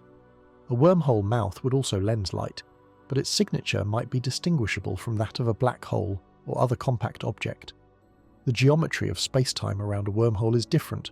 The way it bends light would reflect that difference, potentially allowing observers to identify it as something other than a black hole. No such signature has been found. Surveys of gravitational lensing events have not revealed anomalies consistent with wormhole mouths. This does not definitively rule out wormholes. Observations are incomplete. Lensing surveys focus on specific regions and specific types of events. A wormhole mouth in an unobserved part of the sky, or one that produces subtle lensing effects, could evade detection. But the absence of clear candidates is suggestive. If wormholes were abundant, we would expect to have stumbled upon one by now. There is also the question of gravitational waves. When two black holes merge, they produce ripples in spacetime that propagate outward at the speed of light. These waves carry information about the masses, spins, and orbital dynamics of the merging objects. Detectors like LIGO and Virgo have observed dozens of such events. The waveforms match the predictions of general relativity with extraordinary precision. If wormholes existed and merged, or if objects fell into wormhole mouths, they would also produce gravitational waves, but the waveforms would be different. The geometry around a wormhole is not the same as the geometry around a black hole. The resulting waves would reflect that difference. No gravitational wave signal has been attributed to a wormhole. Every detected merger so far is consistent with black holes or neutron stars. This could mean wormholes do not exist, or it could mean they do not merge, or it could mean their merger signatures are too subtle or too rare to have been detected yet. Gravitational wave astronomy is still young. LIGO began its first observing run in 2015. The catalogue of events is growing, but it is not comprehensive. A wormhole merger might occur in the future, or it might have occurred in the past but was too distant or too weak to detect. Then there is the possibility that wormholes, if they exist, do not behave in ways that produce obvious signatures. Perhaps they are stable and isolated, not interacting with surrounding matter in detectable ways. Perhaps their mouths are small enough that they do not significantly lens background light. Perhaps they are located in voids, the vast empty regions between galaxy clusters, where there is little matter or radiation to interact with. A wormhole in such a location could persist unnoticed, a tunnel through space-time that connects two empty regions, invisible because there is nothing nearby to reveal its presence. Another consideration is that wormholes might not be stable over cosmological timescales. If they form, they might collapse quickly, existing only briefly before the throat pinches off and the structure disintegrates. A transient wormhole would leave no lasting signature. It would appear and disappear without affecting the large-scale structure of the universe. If wormholes are inherently unstable, the silence makes sense. They might form occasionally under extreme conditions, but they do not persist long enough to be observed. There is also the unsettling possibility that wormholes are common, but go unrecognized.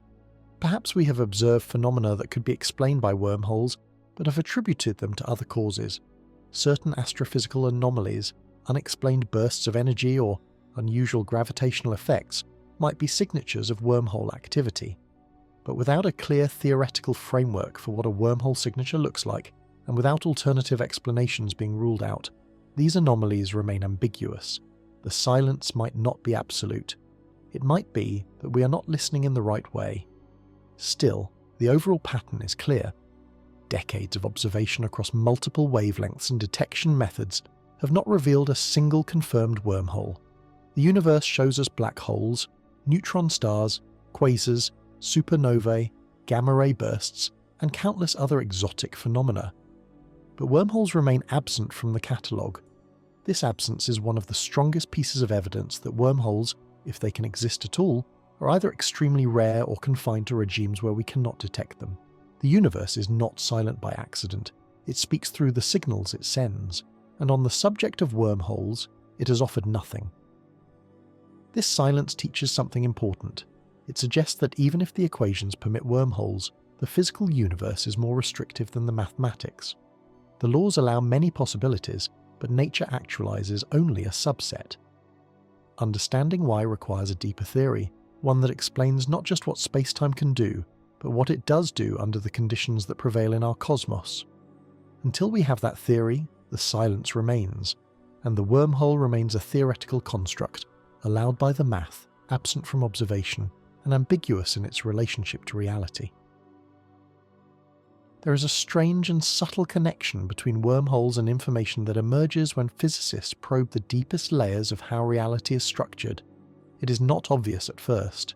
A wormhole seems like a geometric object, a tunnel through space-time, something that belongs to the realm of general relativity and classical physics. Information seems abstract, a measure of order and entropy, something that belongs to thermodynamics and quantum mechanics. But modern theoretical physics suggests these two concepts are intertwined in ways that challenge intuitive distinctions between geometry and data, between space and knowledge. The connection begins with black holes. A black hole is a region of space-time from which nothing can escape once it crosses the event horizon. Everything that falls in, matter, energy, information, is lost to the outside universe. Or so it seemed for decades after black holes were first understood mathematically. But in the 1970s, Jacob Bekenstein and Stephen Hawking discovered something unexpected. Black holes have entropy. They have a measurable quantity of disorder, and that entropy is proportional to the area of the event horizon, not the volume.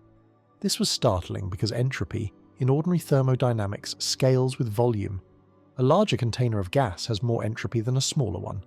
But a black hole's entropy depends on its surface area. This suggests that the information about everything that has fallen into a black hole is somehow encoded on its surface, on the event horizon itself. Not inside the black hole, but on the boundary. This idea, later formalized as the holographic principle, proposes that the information content of a region of space is fundamentally limited by the area of its boundary, not its volume. The three-dimensional interior can be described by information encoded on a two-dimensional surface.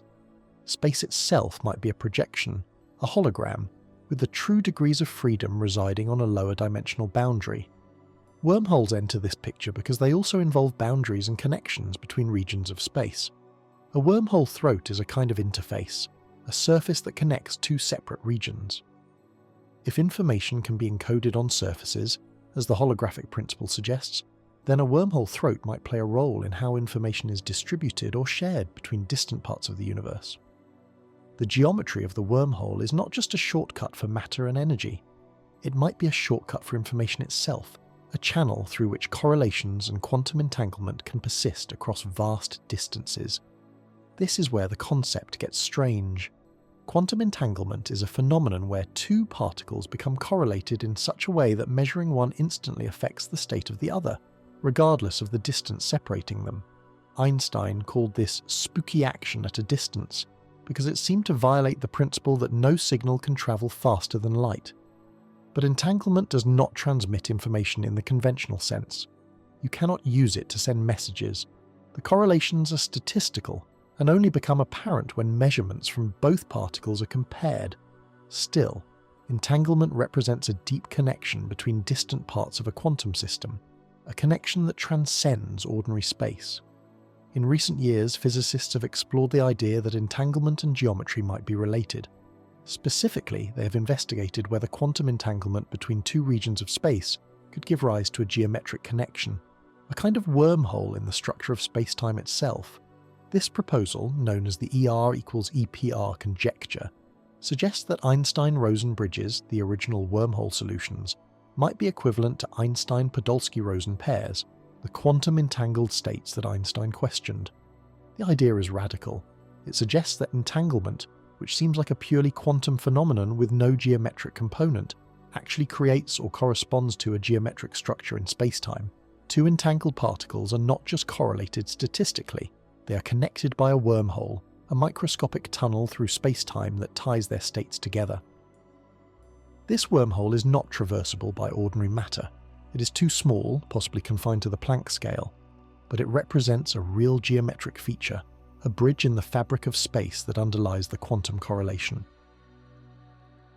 If this is true, then spacetime itself might emerge from entanglement. The geometry we observe, the distances between objects, the curvature around masses, could be a macroscopic manifestation of countless microscopic entanglements woven together.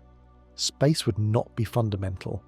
It would be derived, a secondary structure built from quantum information, and wormholes, rather than being exotic solutions that require negative energy and elaborate engineering, would be ubiquitous features of spacetime at the quantum level, stitching together the fabric of reality. This perspective reframes the question of wormholes entirely. Instead of asking whether wormholes can be built or whether they occur naturally in the cosmos, the question becomes whether spacetime itself is composed of wormholes, whether the geometry we inhabit is already permeated with these connections at scales too small to observe directly. The macroscopic wormholes discussed earlier, the traversable shortcuts that might allow travel across light years or communication with distant civilizations, would be extreme amplifications of this underlying structure. They would be attempts to scale up a phenomenon that already exists at the foundation of reality. But scaling up is not straightforward. Quantum entanglement at the microscopic level does not translate directly into macroscopic geometry that humans can exploit. The entangled particles are correlated, but the correlations are delicate. They are easily disrupted by interactions with the environment, a process called decoherence. And even if entanglement persists, it does not allow faster-than-light communication or travel. The information encoded in the entangled state cannot be accessed by measuring one particle alone.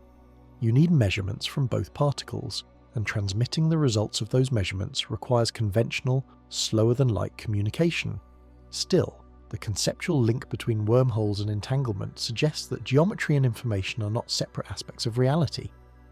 They are two ways of describing the same underlying structure.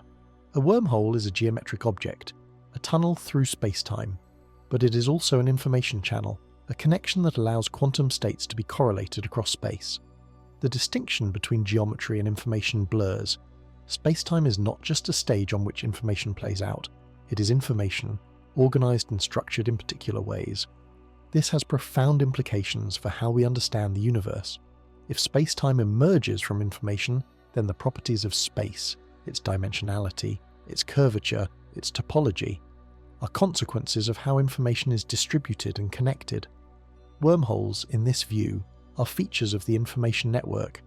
They are places where the network is connected in unusual ways, where distant nodes are linked directly rather than through intermediate steps.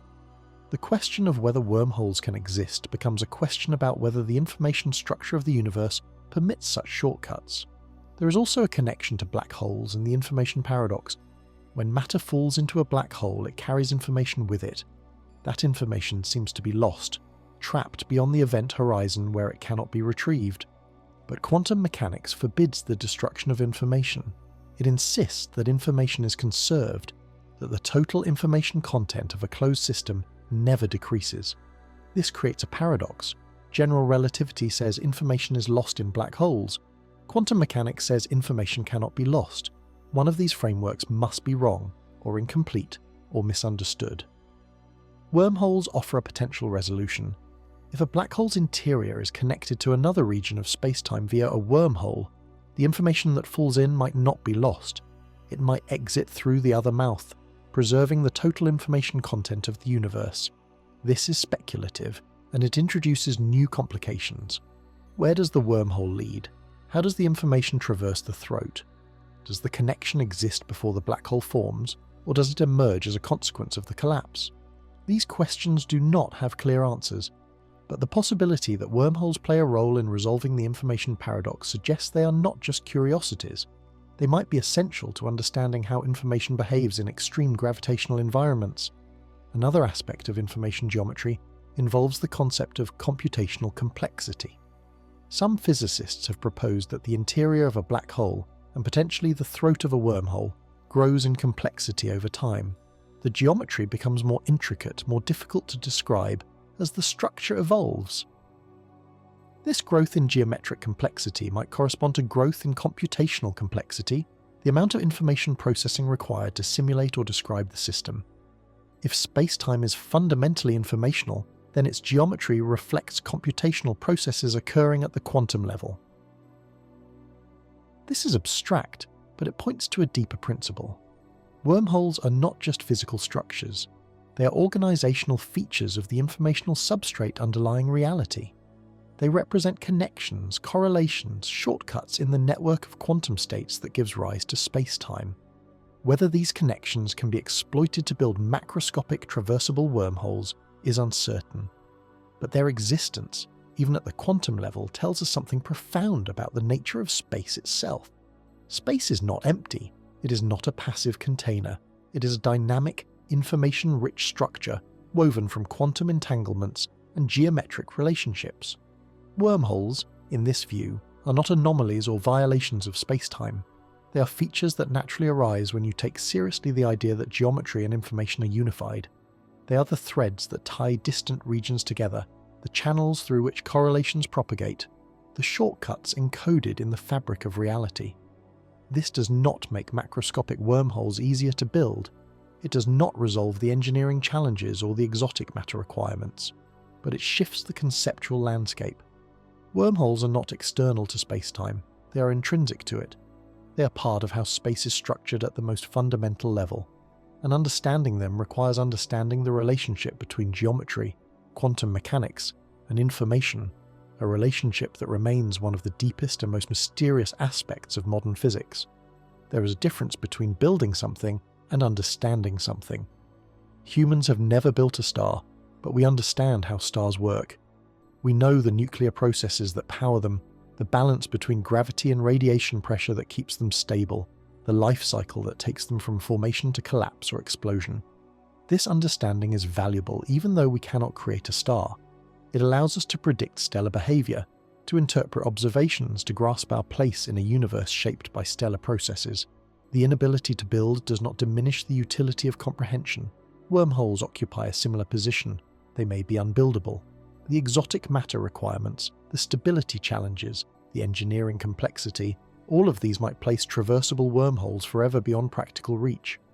But studying them, exploring their properties mathematically, understanding how they fit into the broader framework of general relativity and quantum mechanics, this has value that extends beyond the question of whether one can ever be constructed. Wormholes are tools for probing the limits of physical law. They are test cases that reveal what spacetime can and cannot do. They expose tensions between theories, highlight gaps in understanding, and point toward questions that need answering. One of the most important uses of wormholes in theoretical physics is as a probe of quantum gravity. General relativity describes spacetime at large scales. Quantum mechanics describes particles and fields at small scales. But these two frameworks are incompatible in regions where both are relevant, places like the singularity inside a black hole or the throat of a wormhole. At these scales, spacetime curvature becomes extreme and quantum effects become dominant. A complete theory must unite both, and wormholes provide a concrete scenario where such a theory is necessary. By studying wormholes, physicists can ask specific questions. What happens to quantum fields in the extreme curvature of a wormhole throat? Do virtual particles accumulate energy in ways that destabilize the geometry? Does quantum entanglement between the two mouths affect the stability or traversability? These are not abstract questions.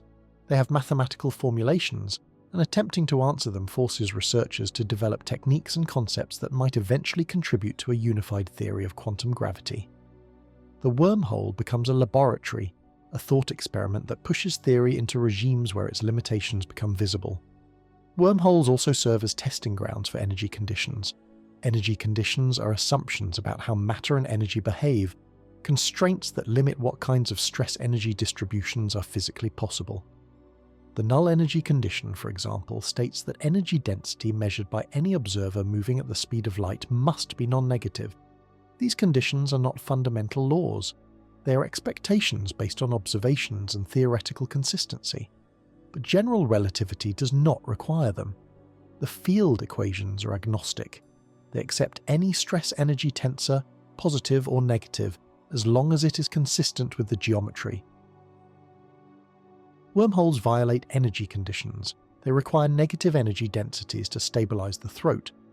This violation forces physicists to examine whether energy conditions are truly universal, or whether they are merely rules of thumb that hold in most circumstances but not all. By exploring scenarios where the conditions break down, researchers gain insight into the limits of classical physics and the role quantum effects play in modifying or replacing those limits. The wormhole is a counterexample, a case that reveals the boundaries of assumptions we might otherwise take for granted. Another area where wormholes contribute is the study of spacetime topology. Topology concerns the global structure of space, the way regions are connected or separated.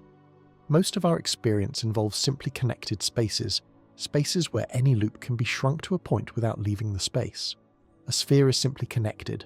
A donut is not, because a loop passing through the hole cannot be shrunk without cutting through the surface. Wormholes introduce non-trivial topology to spacetime. They create connections that change the global structure, linking regions that would otherwise be separate. Studying these topological features helps physicists understand what general relativity permits, and how topology interacts with causality, energy conditions, and quantum mechanics. Does non-trivial topology lead to observable effects? Can it be detected through gravitational waves or other signals? Does it impose constraints on the evolution of the universe? These questions extend beyond wormholes to broader issues in cosmology and fundamental physics. The wormhole is a specific example, but the principles it illustrates apply to any scenario involving complex space-time topology. Wormholes also play a role in exploring the holographic principle and the relationship between geometry and information. As discussed earlier, the idea that space-time might emerge from quantum entanglement has profound implications for how we understand reality. Wormholes, particularly in the context of the E-R equals EPR conjecture, provide a concrete model for how geometric connections might arise from informational correlations. By studying this correspondence, physicists hope to understand how space-time itself is constructed from more fundamental entities, whether those entities are bits of information, quantum states, or something else entirely. This line of inquiry is not purely academic. It addresses one of the deepest questions in physics. What is space-time? Is it fundamental, an irreducible feature of reality, or is it emergent, a macroscopic phenomenon arising from microscopic processes? Wormholes, as bridges that connect distant regions, and as structures that might correspond to entanglement, offer clues. They suggest that space is not fixed or absolute, but dynamic and relational, a pattern of connections rather than a container. Understanding wormholes in this context contributes to the broader effort to construct a theory where geometry, quantum mechanics, and information are unified. Wormholes also have utility in understanding black holes. Black holes and wormholes are related geometrically. Both involve extreme curvature. Both arise as solutions to Einstein's field equations. The Schwarzschild black hole even contains a wormhole-like structure in its mathematical description, though the throat collapses too quickly to be traversable.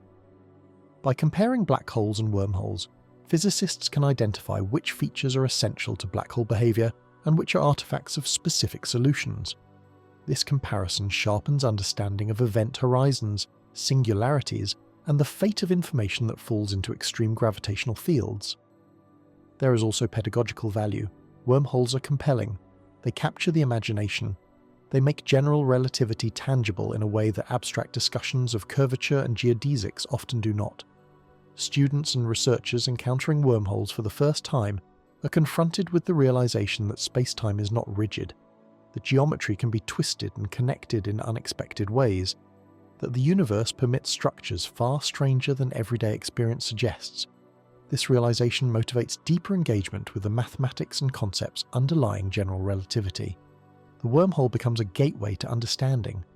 Wormholes also force clarity about what theories predict versus what reality contains. General relativity predicts wormholes as mathematical solutions, but prediction is not confirmation. The equations allow many things, and not all of them occur in nature. By grappling with wormholes, physicists learn to distinguish between what is mathematically permissible and what is physically realizable. This distinction is crucial in theoretical work. It prevents overconfidence in solutions that are elegant but unrealistic. It encourages humility about the limits of theory. The study of wormholes also contributes to exploring alternative theories of gravity. General relativity is not the only theory that describes gravity and spacetime. Modified theories, such as those involving additional dimensions, higher-order curvature terms, or scalar fields, make different predictions about the behavior of extreme objects. Wormholes in these alternative theories might have different stability properties, different energy requirements, or different observational signatures. By comparing predictions across theories, researchers can identify tests that distinguish between competing frameworks. The wormhole becomes a discriminator, a scenario where different theories diverge and observations, if they become possible, could adjudicate. There is also the matter of intellectual honesty. If the equations of general relativity permit wormholes, then physicists have an obligation to take them seriously, to explore what they imply, to understand their properties even if they seem impractical or implausible. Ignoring solutions because they are uncomfortable or difficult to interpret would be a failure of scientific rigor. The wormhole may be exotic, but it is not arbitrary. It arises from the same equations that describe planetary orbits and gravitational waves. Studying it is part of the larger project of understanding what those equations mean and what they reveal about the structure of the universe. Finally, wormholes remind us that the universe is under no obligation to conform to human intuition. They challenge assumptions about distance, causality, and the separateness of regions in space. They suggest that the cosmos might contain features we have not imagined, structures that exceed our current capacity to observe or create, but that are nonetheless consistent with the laws governing reality. The theoretical utility of wormholes lies not just in the specific insights they provide, but in the broader lesson they teach. That reality is richer, stranger, and more flexible than it first appears. Even if no wormhole is ever built, observed, or confirmed, the effort to understand them will have been worthwhile. The questions they raise, the techniques they inspire, the concepts they clarify, all of these contribute to the ongoing effort to comprehend the universe at its most fundamental level. Wormholes are useful precisely because they sit at the edge of what is known, where theory meets its limits and new understanding becomes necessary. There is a limit to what you can reach, not a practical limit imposed by technology or resources, but a fundamental limit imposed by the structure of space-time itself. This limit is called the cosmic horizon, and it defines the boundary of the observable universe. Beyond this boundary lie regions of space that are so distant their light has not had time to reach us since the beginning of the universe. These regions exist. They contain galaxies, stars, perhaps even life, but they are inaccessible, not because we lack the means to travel there, but because the expansion of space itself has carried them beyond the range where any signal, travelling at the speed of light, can ever bridge the gap. The observable universe extends roughly 46 billion light-years in every direction from Earth. This is not the same as the age of the universe, which is about 13.8 billion years. The discrepancy arises because space itself has been expanding during the time light has been travelling.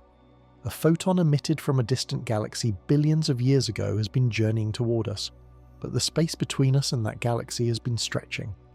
By the time the photon arrives, the galaxy that emitted it is much farther away than it was when the photon began its journey. The horizon expands over time, but it never encompasses everything. There are regions that will always remain beyond it. This is the horizon problem in cosmology, though the term is sometimes used more narrowly to refer to specific puzzles about the early universe. But the broader issue is one of access and knowledge. The universe is larger than what we can see. It extends beyond the boundary of light's reach, and if the universe continues to expand at an accelerating rate, as current observations suggest, then regions currently within our horizon will eventually cross beyond it. Galaxies we can observe today will, in the distant future, recede so far that their light can no longer reach us. They will disappear from view, not because they cease to exist, but because the expansion of space has severed the connection between us and them. Wormholes, if they could exist and be traversable, would offer a way around this limit. A wormhole connecting two distant regions of space would allow travel or communication between them without traversing the intervening distance. You could enter a wormhole mouth on Earth and emerge in a galaxy currently beyond the cosmic horizon. The light from that galaxy has not reached us, but a wormhole bypasses the need for light to travel. It creates a shortcut through space-time that does not depend on the expansion of space or the finite speed of light. In principle, a network of wormholes could allow access to the entire universe, not just the observable portion. But this raises a question. If wormholes permit access beyond the horizon, do they violate the fundamental structure of space-time?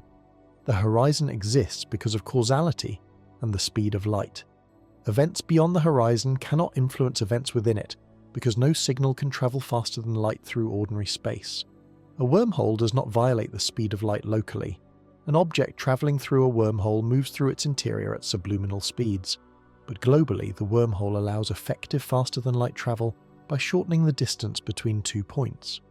This creates tension with the causal structure that defines horizons. Some physicists argue that horizons are not merely observational limits, but fundamental features of space-time. They represent boundaries beyond which causal influence cannot propagate. If this is true, then wormholes that connect regions across a horizon might be forbidden by deeper principles. The universe might protect horizons in the same way it might protect causality through chronology protection. Any attempt to create a wormhole linking regions separated by a horizon might trigger instabilities or quantum effects that destroy the wormhole before it becomes traversable. The horizon would remain inviolable, not because we lack the technology to breach it, but because space-time itself forbids the breach.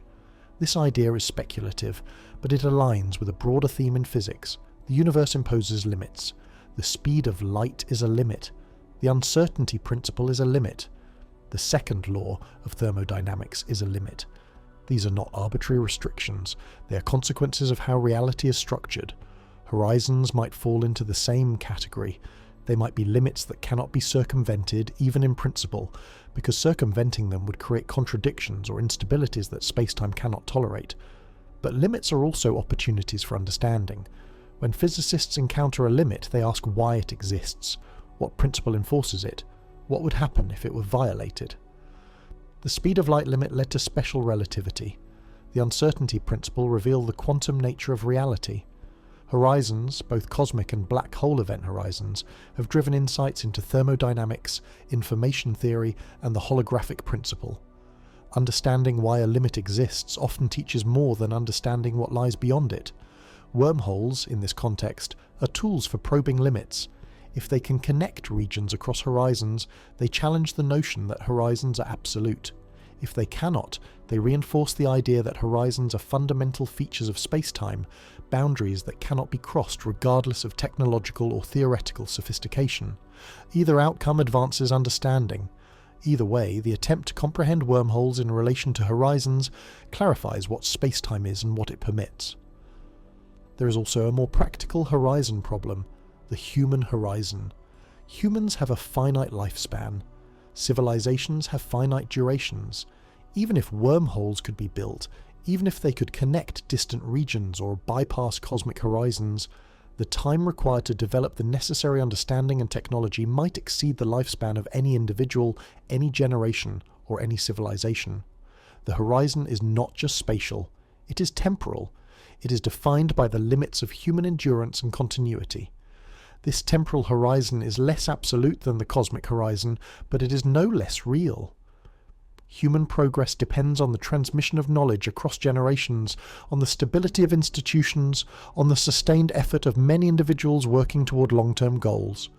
Projects that span centuries, like the construction of cathedrals or the exploration of space, require coordination and commitment that challenge human nature.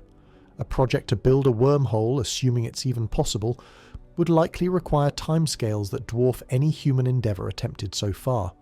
It would demand resources, stability, and continuity on a scale that no civilization has yet demonstrated. And there is no guarantee that such continuity is achievable. Civilizations collapse, knowledge is lost, priorities shift. The challenges facing humanity, climate change, resource depletion, existential risks from technology, might prevent the long-term stability necessary for megaprojects like wormhole construction. The horizon, in this sense, is not imposed by the universe. It is imposed by human limitations, and it is uncertain whether those limitations can be overcome. This does not mean the effort is pointless. Understanding wormholes, even if they cannot be built, expands human knowledge. It contributes to the broader project of comprehending the universe, and it prepares future generations for possibilities that might become relevant in ways we cannot currently foresee. Science is not only about immediate applications, it is about building a foundation of understanding that enables future progress. The knowledge gained from studying wormholes, whether they are practical or not, becomes part of that foundation. There is also a philosophical dimension to the horizon problem. Humans are meaning-seeking creatures. We want to understand the universe not just because it is useful, but because it is meaningful. We want to know what lies beyond the horizon, even if we can never reach it. We want to understand the limits of reality, even if those limits are absolute. This drive, this curiosity, is part of what defines humanity. It persists even when practical outcomes are absent. Wormholes embody this drive. They represent the desire to transcend limits, to reach beyond the accessible, to connect the separated. They are aspirational structures, goals that might never be achieved but that inspire effort nonetheless. The fact that wormholes might be impossible does not diminish their value as symbols of human ambition. They remind us that the universe is larger than our immediate surroundings, that distance and separation are not just inconveniences, but fundamental features of reality, and that overcoming them, if possible at all, would require understanding and capability that exceed anything currently within reach. The horizon problem in all its forms, spatial, temporal, technological, philosophical, is a reminder that humans exist within boundaries. We are finite beings in a vast, possibly infinite universe. We occupy a small region of space during a brief interval of time. Our knowledge is limited, our reach is constrained, and yet we strive to understand, to explore, to push against the boundaries that confine us. Wormholes are part of that striving. They are expressions of the hope that limits are not absolute, that the universe might contain shortcuts, that the boundaries we perceive might be negotiable. Whether that hope is justified is uncertain. The equations permit wormholes, the universe might not. But the effort to find out, to explore the mathematics, to test the limits, to imagine what could be, this effort is valuable in itself. It is how humans make sense of a cosmos that often seems indifferent to their presence. It is how we find meaning in the face of vastness, and it is how we prepare for a future where the boundaries of the possible might shift in ways we cannot currently predict. The horizon remains, but understanding why it exists and whether it can be crossed is a question worth asking, even if the answer is no. A wormhole is a bridge, not a bridge made of steel or stone, but a bridge woven from the geometry of spacetime itself. It appears in the mathematics of general relativity as a legitimate solution, a configuration where two distant regions of space are connected directly, bypassing the ordinary distances that separate them. The equations allow it, the theory predicts it, and yet, in all our observations of the universe, across all wavelengths of light and all forms of detection, we have never found one.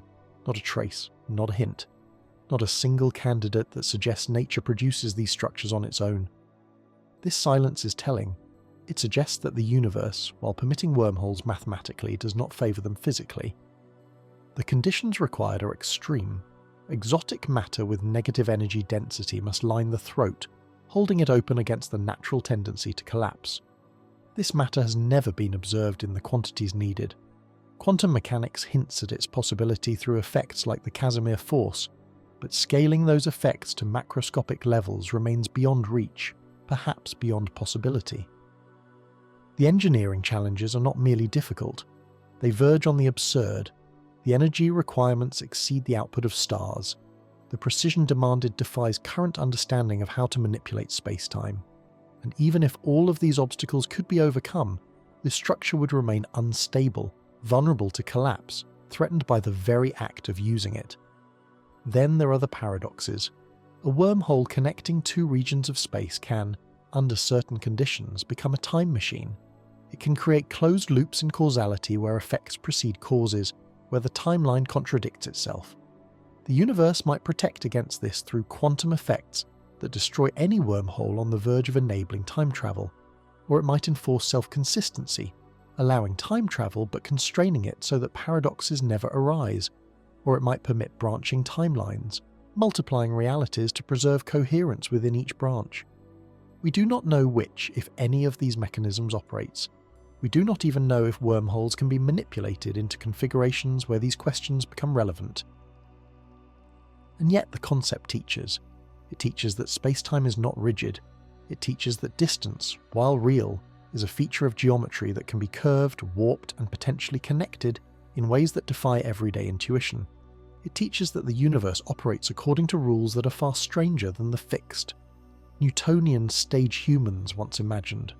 Wormholes force physicists to confront the limits of general relativity, the gaps between quantum mechanics and gravity, the tension between mathematical possibility and physical actuality. They serve as test cases, thought experiments, tools for probing what the laws of physics permit and what they forbid. Wormholes also remind us of scale. The distances in the universe are vast beyond comprehension. Light itself, the fastest thing in existence, takes years to cross the gaps between stars, millennia to cross galaxies, millions of years to reach distant clusters. Humans, with lifespans measured in decades and travel speeds that are fractions of light's velocity, are confined to an infinitesimal region of space. A wormhole, if it could exist, would dissolve this confinement. It would make the unreachable reachable, it would collapse the vast separations that define the cosmos, but it remains a dream encoded in equations, a possibility that hovers at the edge of the impossible. Perhaps that is where it will stay. Perhaps the universe does not build wormholes because the conditions are too restrictive, the materials unavailable, the geometry too unstable. Perhaps the mathematical solutions that describe them are artifacts, features of the equations that have no counterpart in reality. Or perhaps wormholes exist at scales too small to detect, flickering in and out of existence in the quantum foam, irrelevant to the macroscopic world we inhabit. Or perhaps they are out there, rare and hidden, waiting to be discovered by instruments and methods we have not yet developed. Whatever the answer, the effort to understand wormholes has value. It expands the boundaries of human knowledge. It challenges assumptions about what space and time are. It connects disparate fields, linking general relativity to quantum mechanics, geometry to information theory, cosmology to the deepest questions about causality and existence. The wormhole is a shortcut we barely understand, a concept that sits at the intersection of the known and the unknown, the possible and the impossible. Humans are small. We occupy a brief moment in time and a tiny region of space. The universe extends far beyond our reach, indifferent to our desires and ambitions. And yet, we have the capacity to understand. We can describe the curvature of space-time around a black hole. We can calculate the energy required to stabilize a wormhole throat. We can imagine structures that transcend the limits of our immediate experience. This capacity, this ability to grasp the universe conceptually, even when we cannot touch it physically, is perhaps the only bridge that matters. The wormhole remains theoretical, the shortcut remains out of reach. But the universe, in permitting us to imagine it, has given us something profound. It has shown us that reality is deeper, stranger, and more wondrous than the flat, familiar world we navigate each day, and in that revelation there is a kind of connection, not through space, but through understanding. Not across distances, but across the boundary between ignorance and knowledge. The bridge we seek might not be a tunnel through space-time. It might be the understanding itself,